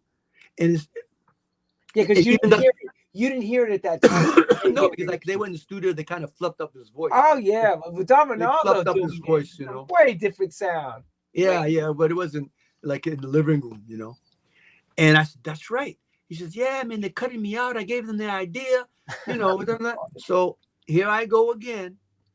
I got on my bandwagon like I did with Michael. I'm gonna get into a fight. So I go in the office and said, man, well, you guys, this was Sam's idea. Aren't you gonna give him something? Yeah, but it was only an idea. He was terrible in the studio. I said, yeah, but you guys gotta give him something, And of course, Sam goes and goes to court. I stood up for Sam. That didn't go very good with the producer. I didn't think so. I don't think that would go very good at all. I mean, I went up there and said, yeah, that was his idea, and here I go, I'm being good Samaritan, right? I don't know, I'm shooting myself in the foot. But I mean, it was his idea. He should have got something. And Raymond also stood up for Sam. He wrote a letter. Yeah, this was the original, thing that I heard. I got, I made the arrangements from what I even made mistakes in the words because I was using Sam's words. I mean, Don't Let Me Be Misunderstood wasn't my favorite song. The Animals and all that. Nina Simone wasn't really my universe. And, oh, yeah. If I seem edgy, I want you to know. Now, if you listen to that straight, Sam was singing in his version, he was saying, if I seem hedgy. So I wrote down hedgy. So when you listen to that song and say, I think it's the second verse. If I seem hedgy, I want you to know. Sounds good. That I never meant to take it. COVID, I can't get it. Out on you. Thank you. Out on you. Out on you. Out on you. Sorry. So I actually said, listen to it. It says, if I seem hedgy. Now when I sing, I try to do the original words. Because I'm singing the words that Sam took off the record in his French thing. Right, he's making not even the right words. I didn't even sing the right words to the song. Really. Become a massive hit. Listen to Hedgy sounds good though. If I seem hedgy. Yeah. Nobody questioned, oh wait, that wasn't right. We just said, hey. I mean, Nina, and it's funny because she was in Paris and I never got a chance to meet her because she was the real deal. She did that song and made it what it really was. And the Animals took it. She did it in 64. 64. And of course, but in those days they didn't have the mass possibility. There wasn't that many record players out there, and then the Animals, even they did it in 66 or something like that, but they didn't have the mass. Now in the 70s, now everybody had a record player. By that time, mass production meant that everybody had a record player. Sure. Every kid, everybody had a record player. So that's why we're doing those big numbers, because these kids wanted to play that, put it in their room. They wanted to have the cover. They wanted to be able to see all that. And so, I mean, the numbers were huge. I mean, if you didn't sell a million records, you didn't get a gold record. No. It wasn't even 500. What was it, 500,000? Yeah, 500,000 is America's gold. There was some places that had to be 1 million. Now they're getting platinum, 100,000 copies. I know, it's crazy when you see Diamond, that. whatever they want to call it. Yeah. But anyway, so back to that. So we go to the war. Now here I am, caught myself in a war. I think I was better off when I was in that bathroom with the clubs being hit over my head. It was easier. No, but really. Because these guys had all the strings because they had the money. And they weren't giving me mine. Okay? So I had to go, and I got to go to court to get my money. Because I'm telling people that Sam Schwecker was the guy that had the original idea. Oh. They might come back to sue me now. Oh, they can't. Now, this is how bad these guys are. And I'm jumping all around the place. But about 6 years ago, Nicolas Skorsky, who decided he wanted to work with some rap artists, and they found him in his beautiful apartment in Paris overlooking the Eiffel Tower with his throat slit on the kitchen floor. Oh. How that happened, I felt really bad. No, but I really did. I said a prayer for him. And then I went down. I was, matter of fact, I was in New Jersey doing a gig for some gypsies or something. Anyway, and I went downstairs. I had an hour and a half massage and sauna. Man, he's dead. I'm living, But that's the kind of guy he was. Because somebody that's what wasn't taking. Wasn't taking karma. This is what I want to interject. This is where they say karma is a real bitch. That's right. When it comes back to bite you, because he took some others. They never even found people that did it. Because there was no breaking and entering. Whoever he let in there wasn't, playing any jokes.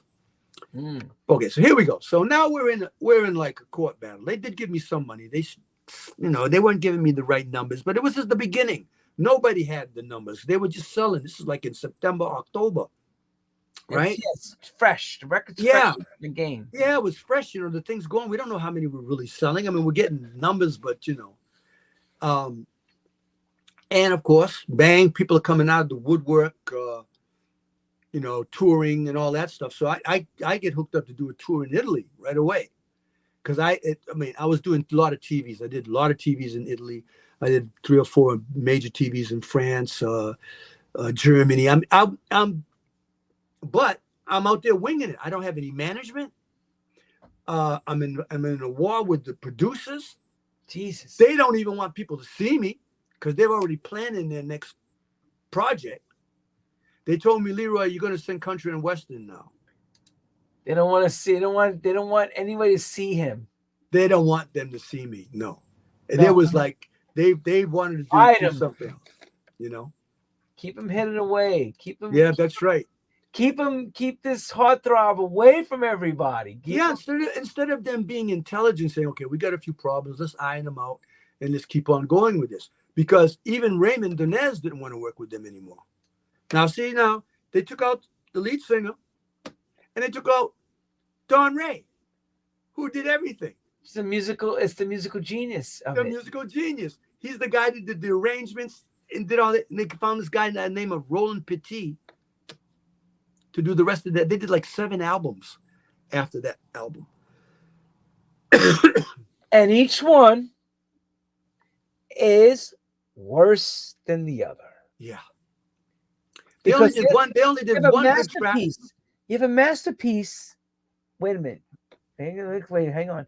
You got a masterpiece with this formula, right?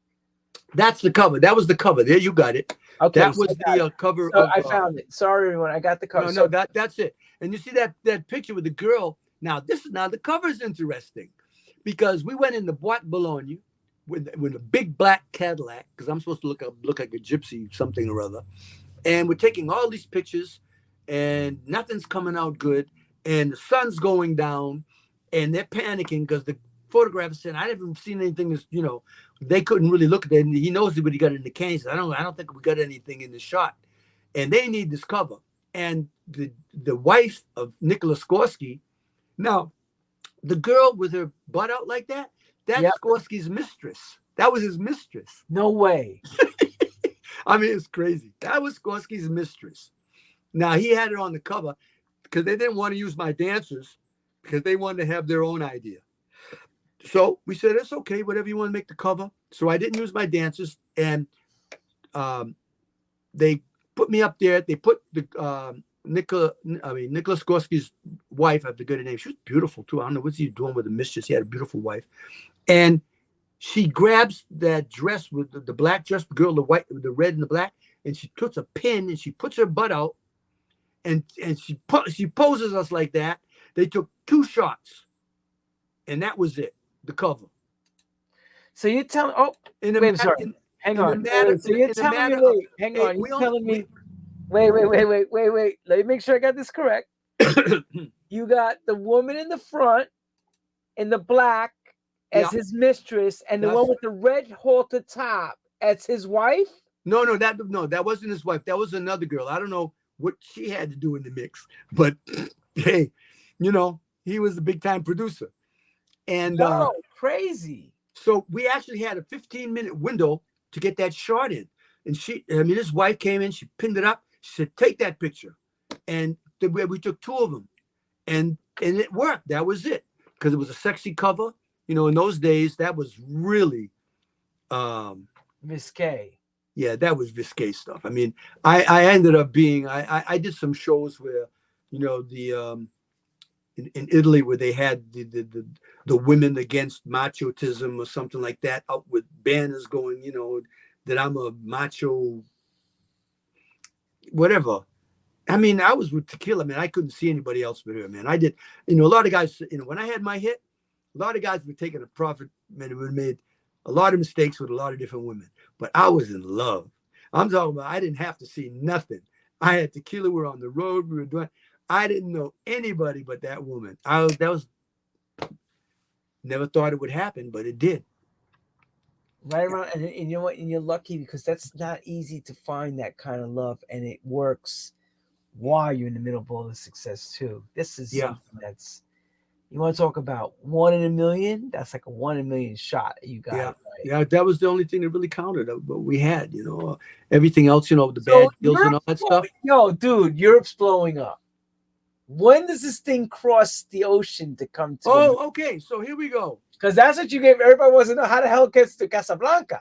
Well, no, because see now, Casablanca's in a predicament because they've got this Leroy Gómez guy, and since they were upset with me, they're putting out, now they're starting, this is like September, October, and Casablanca wants to get on, they want a piece of this, and they want to put out an album. So that's when they go, no, we can't put that album we have in Europe, in America. We're putting this girl on with a rose. All right? They're burying me now. Now they're just like, I mean, if they could have, they were hoping that I would be found on the kitchen floor with my throat slit. I mean, they hated me because I was going against them. I was saying that you guys were doing something wrong. Sam Schwecker had the idea. You should get something out of this. So here we go. The album comes out with the rose. It was kind of hard for me. But Casablanca wasn't letting me go because they didn't want to have me out there running around for some other company to come out with Leroy Gómez, the singer of Santa Esmeralda. I didn't know all this because I was young and dumb. So I'm out. I go to LA with Tequila. I think it was in January or something, because we had friends out there, so we're always back and forth.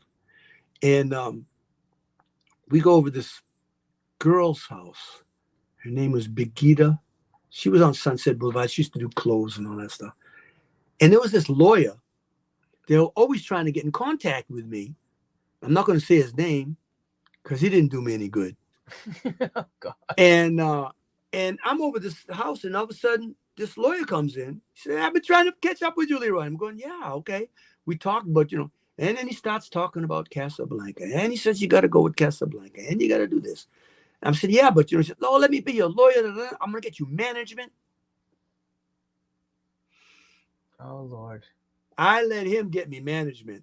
His best friends, right? I'm not going to tell you the name of the people. I'm not going to, but these two guys. I mean, if you go back and you see that, you're going to see on the albums who was my management. If you want to dig, you can find it.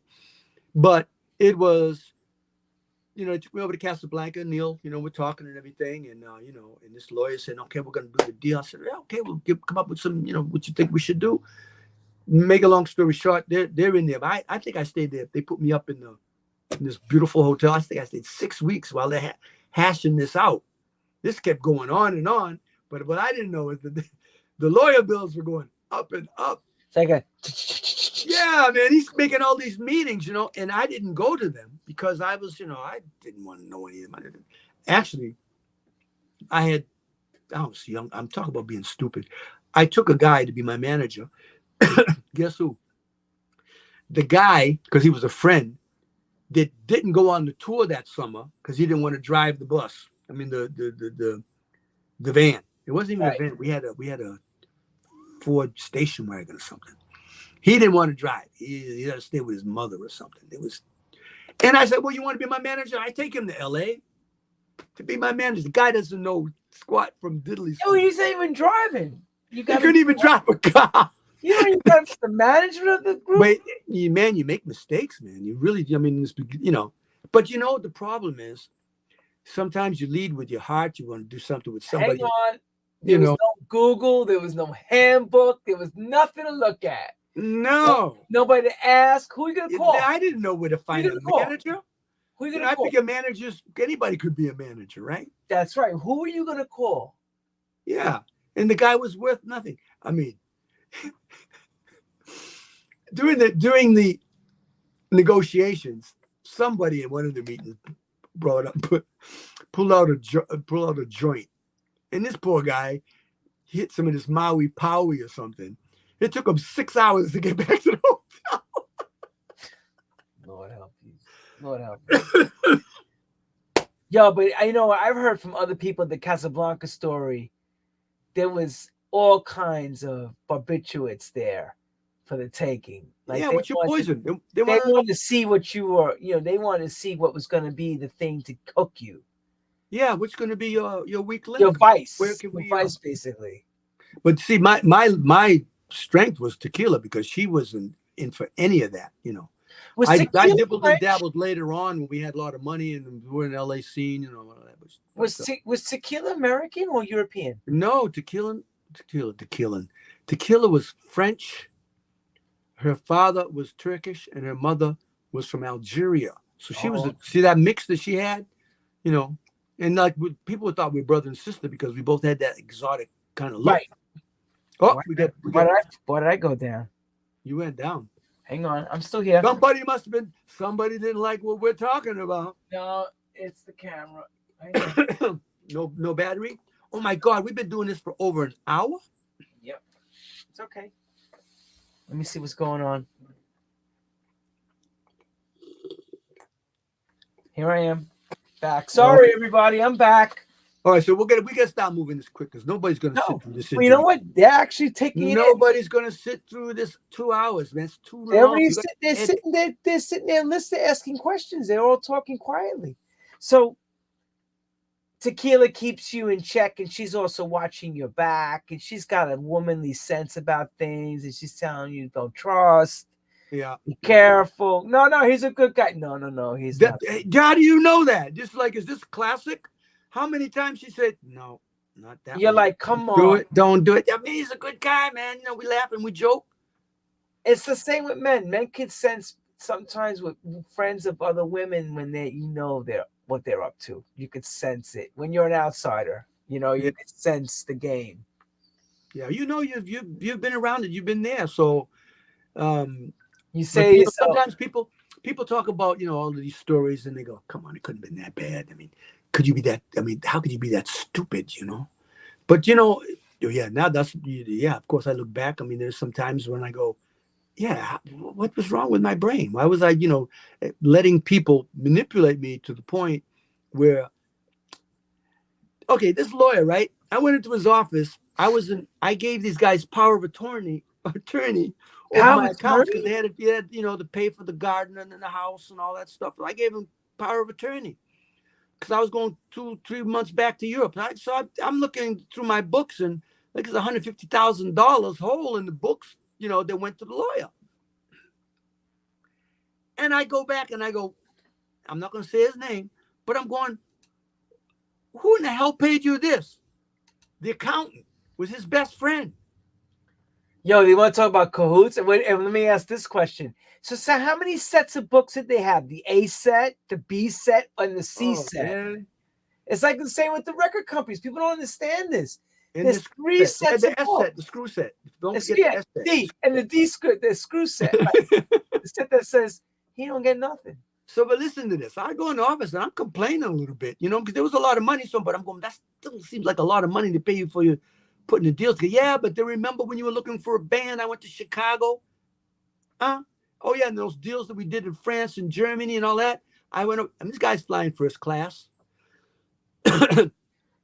So anyway, to make a long story short, you know what he told me? On your dime. Not on my dime. Now, this is what you're going to really say I must be stupid. Because he looked at me and said, Leroy, you're in the big time now. Every time you breathe, it's going to cost you money. And he laughed. And I laughed with him. He said, you're in the big time now. Every time you breathe, it's going to cost you money. Yeah, you're a big wig, bro. You're rolling. Yeah, it's going to cost you money. Like you're that. In the big time. Music business, huh? What kind of money are we talking about? An idea for people to understand rolling around at that time. Well, I got a deal where I had to do 3 albums.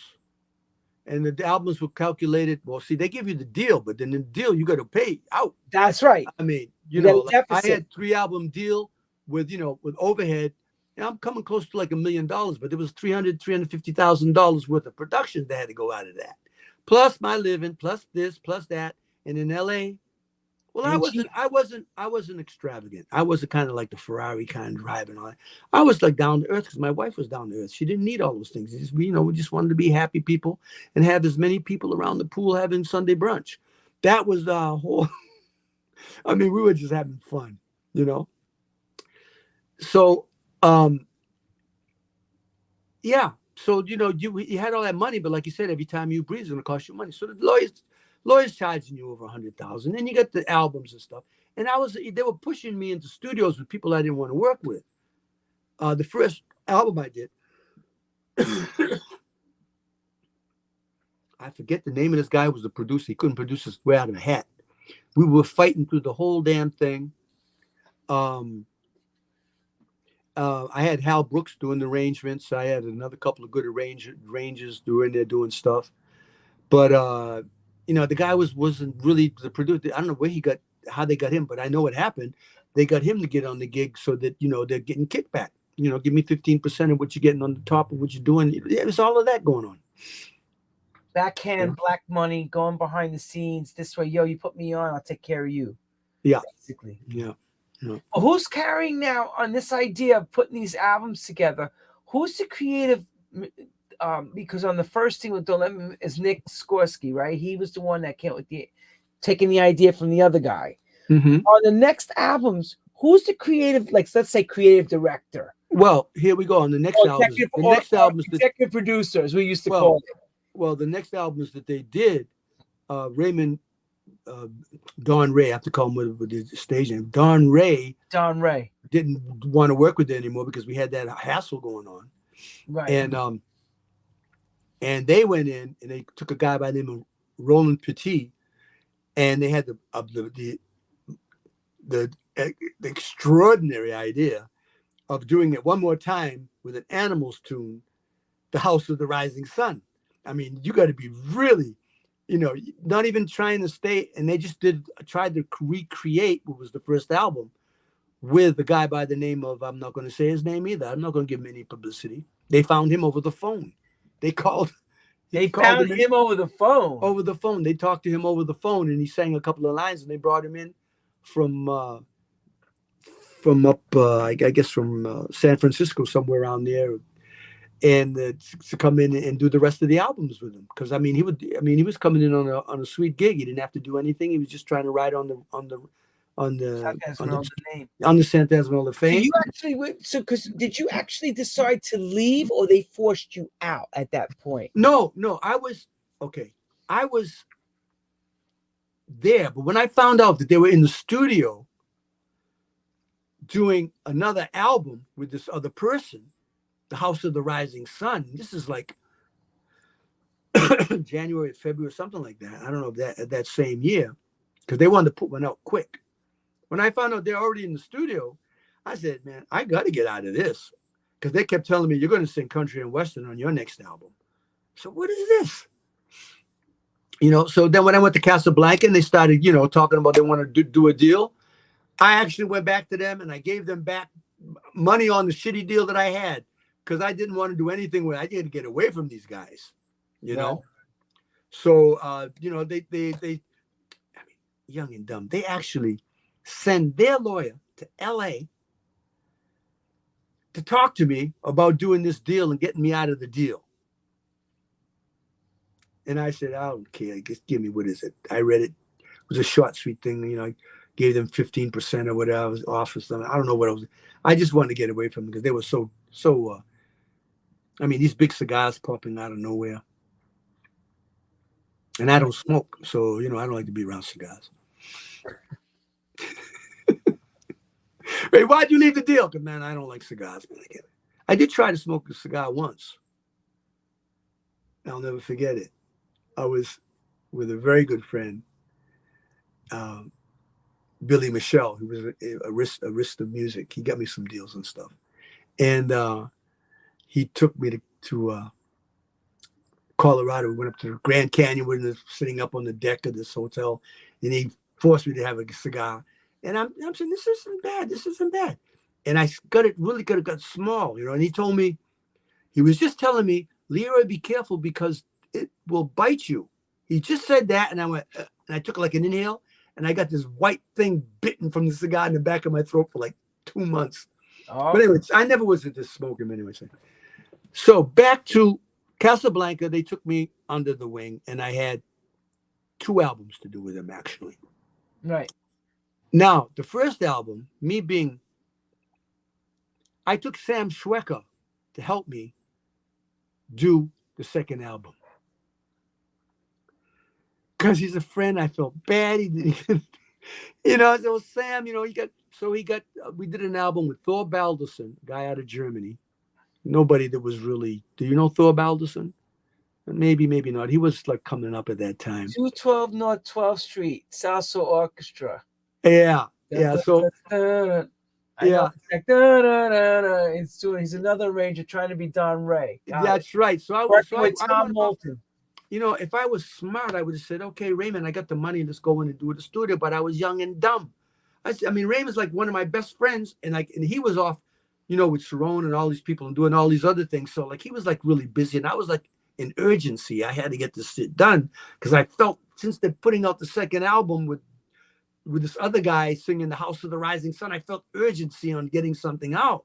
So I was making bad decisions when I should have just sat back, taken a deep breath. But this was a whirlwind. This thing took off while I was like working for like $500 a night with 3 dancers, like going through the south of France, man. And I got a #1 hit with nobody watching my back.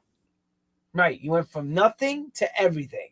Yeah, everything. It was just too quick. It was too quick, Like, now what? What do I do? How do I go? Which way do I turn? What do I don't do? And you got everybody coming at you. I was in a firefight, man. I was in a firefight. Everywhere I turned, somebody was trying to give me a good deal and tell me how much they could do for me, but actually seeing how much they can do for themselves. Right. How much could they basically bleed you for? Yeah. Oh, Lord. Jesus Christ. But because I had tequila, with the money that we did make, we made some good business plans. Okay.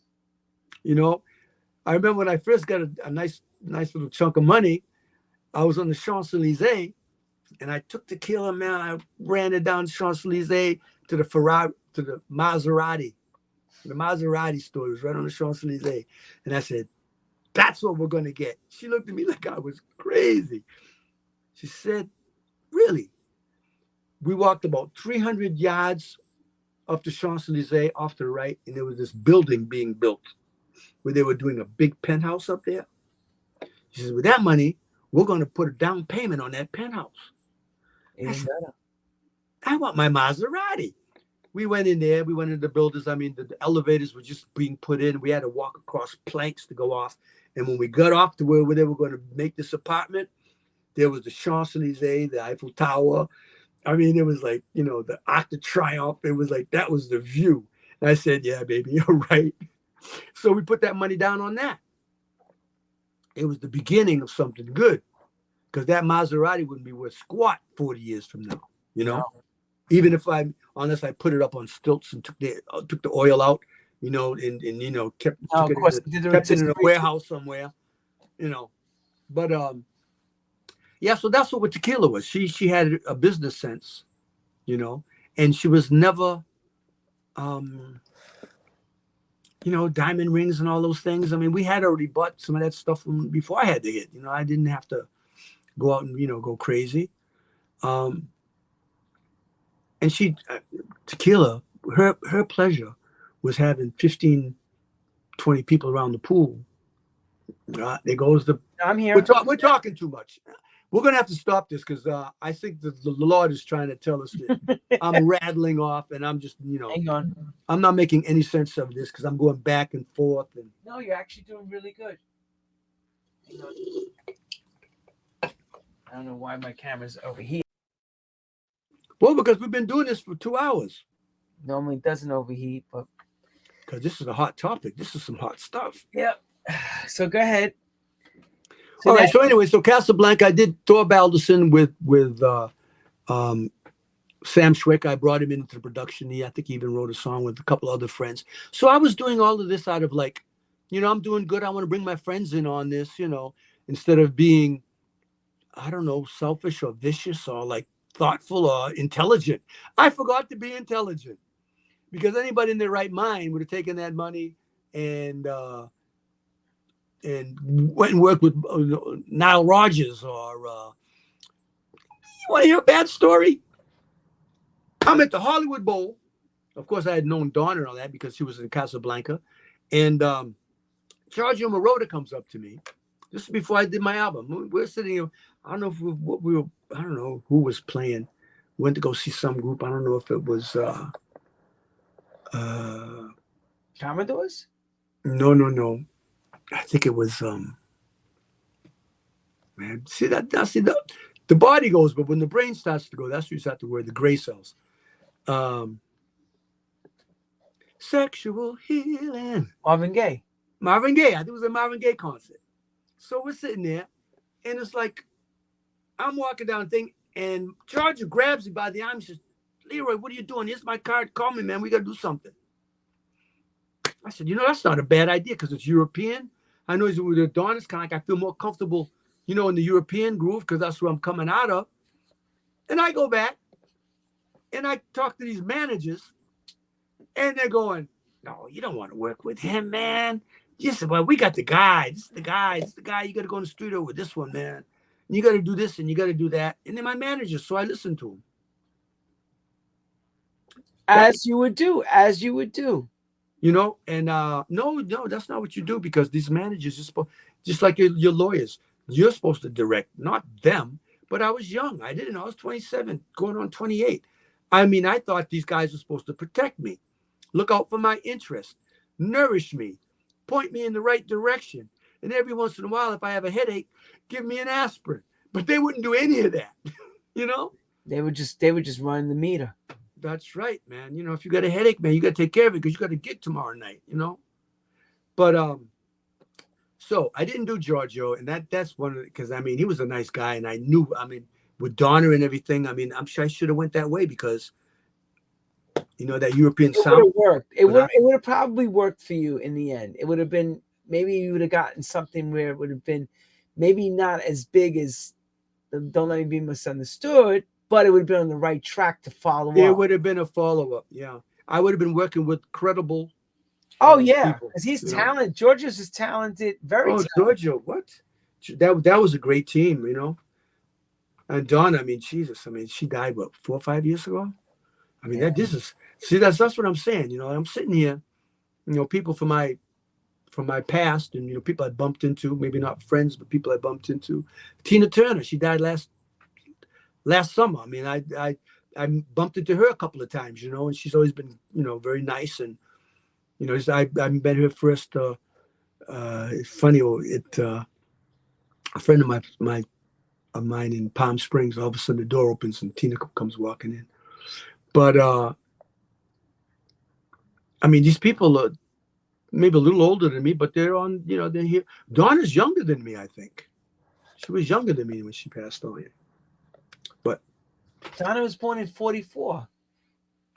oh, so she was older than me. Yeah, she was born in 44. I was born in 49. Right. She's about 5 years older than you then. Yeah. What a talent. Whew. Oh God. What a talent. I mean, look, Gloria Gaynor just turned 80 this year. Just to give you an idea. Oh, shoot. I She got turned to 80. go, man. I got to start. Man, I better get back in the gym. So if it gives you any indication that, you know, this thing, the beat goes on, it's still Yeah. going on for some. Yeah. Yeah. Well, I'm looking for management right now because I just had a kind of a mishap. I signed up with somebody, but didn't really pan out the way that I hoped it would. And so like I'm, you know, and then another thing, you know, I got my mom, she's 94. My main ingredient right now is taking care of my mom. I mean, I don't have to be here to take care of her, but I know what you mean, though. being with her. And I mean, we're having a great time. I'm here, I come November, December, January, February, right through, you know, Super Bowl. And we're sitting here watching all the basketball games. And okay, the football games aren't so hot because, you know, the Patriots are not doing anything. But we, you know, we're still sitting there. But when Tom Brady was in there, it was like, you know, high times for her. And I come home, we're taking her to baseball games and stuff. So, but now she's, you know, I want to spend more time. So I'm going to be in the States a lot more. You know, I spend 6 months out of the year, but I think it's going to be. So I'm actually looking for some management here in the States that can give me some credible work. You know, I don't want to work every day, but you know, if I can work some. You want to do those? You want to do the right gigs when they do come Yeah, in. yeah. I don't want to. You know, they have to be fun. You know, I almost did it. There's a show that's supposed to be happening in Atlantic City on the 2nd of March, and I almost got on that, but then this guy that was. He's not taking care of me anymore because it was a done deal, and you know, he just, you know, they started looking out for things, but they're looking out for your interest because Right. they kind of feel like, you know, they want you to. Actually, this person, I'm not going to say his name. He was actually a good guy. He was really trying to get me more money, better conditions, and all of that, you know. But I mean, I have a base. Then I felt like, you know, he was trying to push it a little too quick. And it And pushes the bars away. yeah, but he was right though. I don't want to do more than like 20 shows a year. It's not like I want to be out there every weekend. I'm past that. I like to have choice gigs, but I'm doing okay on my own. I mean, people call me, and last year I did like 3 shows in Italy, did Prime TV, I went to Chile. Where else did I go? Yeah, Italy, Sardinia, and all these places. So fun gigs, you know, great food. Oh, the Italy's got fantastic food. Oh my You never God, go spaghetti wrong. alla vongole. I mean, put me the. You I can't mean, get that here. You cannot get no, that because of the vongole. because no, the vongole it's a special clam. It's not like a quahog. It's like a baby quahog, Yeah, but it's like it's a race. It's a and race. it You comes know, from that Mediterranean. You cannot get that here in this you side of can't the get world. it.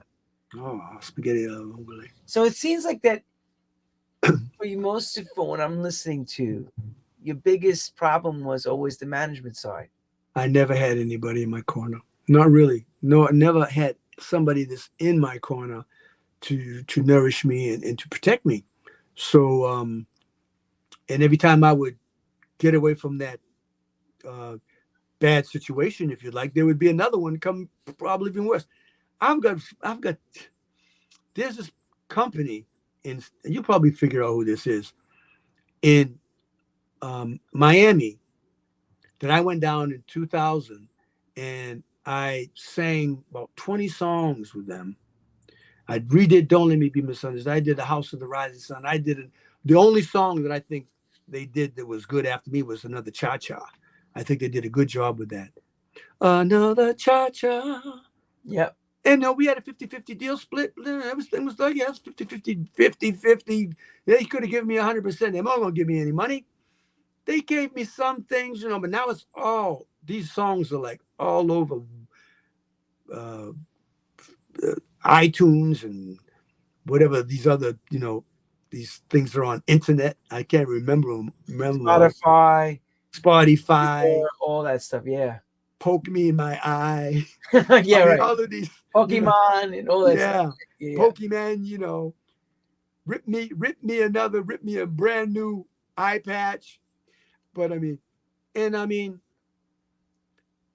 I've come to the point where I don't want to go out there and fight these guys, man. If they think they need a nickel and dime and get this little money because they need to make them their egos, I forgive them. The reason is that because the game now is different than what it was then. Then you were supporting the release.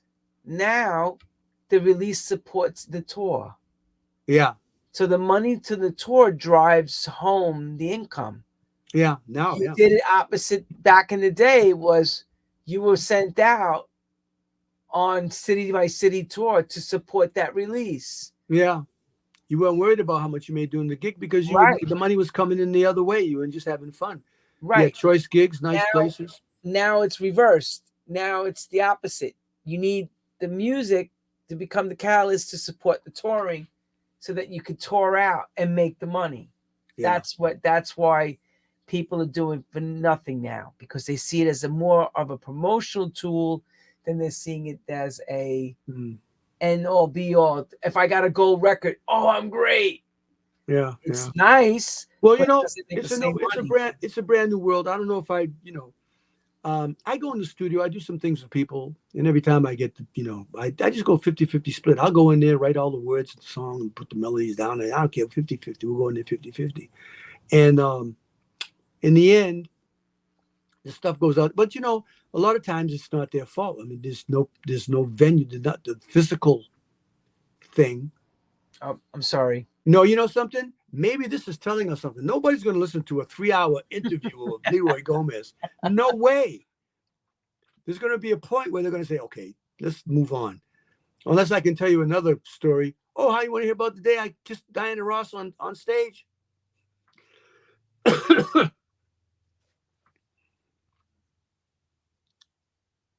Oh, we've been on for 2 hours? No, hour and a half, because we were on earlier than that. Yeah, 2 hours, 12 minutes.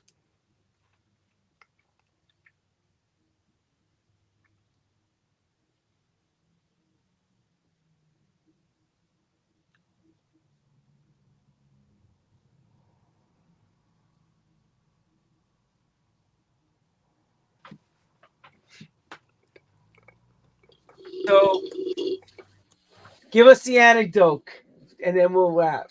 Yeah. No, but I mean, this is too long. People aren't going to be sitting through all of this. Go ahead. Don't worry. All right, so here I am, my wedding night. Now, I used to have a friend, sad to say he passed away, a multi-millionaire that I knew way before Santa Esmeralda, that we used to hang out in Saint-Tropez. Tequila and I used to work just to make the money through the year to go to Saint-Tropez for 2 months. I mean, it was young and dumb. But I mean, like I said, we're getting paid in cash. And there was a lot of gigs. So you could control. Make a long story short, we're in Palm Springs, and Cleo, the wife of John, has this idea. Let's go to Las Vegas. It's like 5 o'clock in the afternoon. Yeah, let's go to Las Vegas. He calls the captain in his jet. We could have driven there. I mean, it took him 2 hours to get the flight plan and all that stuff together. And we're sitting there, and we get in this jet, and we, 15 minutes from Palm Springs to Las Vegas. We go to the Caesar's Palace. we're having sushi or something, and now because she has this idea, she says, well, why don't you and Tequila get married tonight? I mean, we had been together for like 4 or 5 years.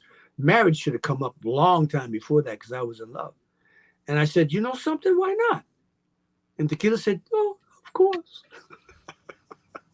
So anyway, make a long story short, what we're going to do, because we had made an appointment for 3 o'clock in the morning at one of these marriage places. And I guess like 10 or 11, 10 o'clock, something like that. So we go to the main room to see Diana Ross, who's singing with, she had the orchestra and everything in the main room. And her hit that time was Reach Out and Touch Somebody's Hand. So we'd sit there with like 3 or 4 rows because we didn't get up front, but we had nice seats. And at the end of the song, she's singing, Reach Out and Touch. And she's singing, she walks down the stairs, and she's going down the thing. And for some reason, she throws the mic in my face. Right at somebody's hand, make this world a better place. And of course, I'm young and dumb, and I just singing it like I'm working. And her eyes lit up. She grabs me by the hand. We go up on stage, and we finish the song together. If it does, just try. Da, da. And the van and the orchestra, everything is going and everything. And it's over. And boom. And everybody. And Diana looks at me in the eyes. Her eyes were a little bit glossy. I'm not going to say anything. And she gives me this beautiful, fantastic, wet kiss on the lips. I mean, that's a kiss that you would never forget. You kiss Diana Ross, and that's a kiss you would never forget. Oh, you don't forget that kiss. No way. No. And it's like, we're live on stage, man. It's like, because she was, it was fun. And we had a good time. So she gave me this beautiful kiss. And then she went off backstage, and I went back, sat at the table. But I'm going to go get married now. This is like 1 o'clock, 1:30, and I'm going to go get married. And what does Tequila say to you? Well, no, she was pretty cool with it until one of the people from her team came back and said, Miss Ross would like to have, if you guys would like to go backstage. And then Tequila had a little bit of a like. And I said, that's very nice. Thank you very much. It was a nice evening, but we have something we have to do. And I went off and got married. Well, that's a pretty good story. It's very good. I can't even lie. You can't even make that up. How long were you married until? Well, we were married. This was like 80, because this was all this like 81, something like that. And she died in 2005. But we had been together since 73. Wow. So we were inseparable. And I'm talking about inseparable. We go shopping. We're going to have a party, and we go do all the shopping together. And then when the guests leave or left, well, when LA was okay, we had to live in May, but we were in Paris or whatever. Before, we wouldn't go to bed unless the kitchen was completely clean. So everything had to be washed. I mean, when everybody left at 3 o'clock, there she is. Yeah, it was a great, great part of my life. Yeah. We were like brother and sister. Look at it. Everybody thought we were brother and sister. Damn. But don't you think this is going to be a little bit long? People aren't going to want to listen. Nobody's going to go through it. You're already saying it's incredible stories, but I'm going to say this. Thank you so much, because you did give us a lot. I know. We should edit this. I'm telling you, there's a lot of them. Don't worry. We will. But we wanted to get you to tell it your way, and you did it your way. And it's the right way, with every piece of it, as much as you can even remember. Yeah. There's a lot of memories. Well, I'm sitting in my, in my room when I was a kid. So like, this goes way back. You're getting flashback. Flashback, yeah. Thank you. And well, look, you know what? I think you still got a lot of chutzpah left in you. I don't think you're ready to let this go yet. Well, Lenny, you've given me some inspiration here. Yeah, just find me a good manager here in the States, because I want to come back. Because there's a lot of good shows out there. Like I said, there was some great shows. It's just a matter of being in the right disco shows, right, and with the right people. Anyway, anybody out there, you just get in touch with Lenny, you know, and you can he'll get in touch with me, or if you want, you can find me. You know, I'm easy to be found on He's easy. Facebook. You just send them a direct message, say, we love you, we want you, and we need you. Yeah. In that order. You hear me? We love you, we want you, and we need you here. And I'm ready. I'm always ready. No, it's true. Like, I was feeling a little under the weather, but I mean, you've brought me right back up, so I'm excited. I'll hit the gym next week and People saying, do not edit this, put this thing up, and it's true. I don't want to edit it down because you know what? We've got the edited versions of you doing quick little excerpts. I want people to hear the story the way it should be told, the way you said it. I don't know. Maybe I hope I didn't step on too many people's toes. That's why I don't want to use names. But if you want to have go to to the albums and stuff, you can. You know, they can find. Look, people can read between the lines. There's a lot of Googling going on. Yeah. Discogs. You can check credits. Yeah. Poor Neil Bogart's not even here anymore, so he's gone. Yeah. Tom Ray's gone. A lot of people gone. You know, that was a good team. I mean, there was a lot of great people in that production of Casablanca, and a lot of great people came out of there and did a lot of great things. Sure, they did. And God bless them all. I'm happy that I had that experience, and you know, as long as I'm healthy, my mom's with me, and you know, and I'm in love again, so everything is fine. Leroy is gonna leave it like this. For 2024, he's coming for more. There you go. Ain't done yet. Still I like got that. More to write in the stories. He's still got more to write. He's got the last chapter to write. This is the most important part, the ending now. Yeah. Thank you, Lenny. Thank you for having me. And we got it done. And you may hear a song, maybe. You never know. I may ask him to do something. You don't know. If you got any ideas, I'm open. You don't know, because I come up with some music. I say, yo, this sounds like for you. Oh, okay. My ears are open. You never know. You never know. On that note, everyone, Happy New Year. Stay safe. Happy New Year to you too. We're coming strong in 24, and don't drink and drive. And if you do drink, take a Uber. Yeah, that's right. I stopped a year and a half ago. Done there, been there, don't want to know nothing about it. You couldn't get a drink in me if you tied me down. Just saying, if you decide to be an amateur that night, try to be a professional drinker. That's right. Tell me don't drink. That's right. Social. Don't go behind the steering wheel.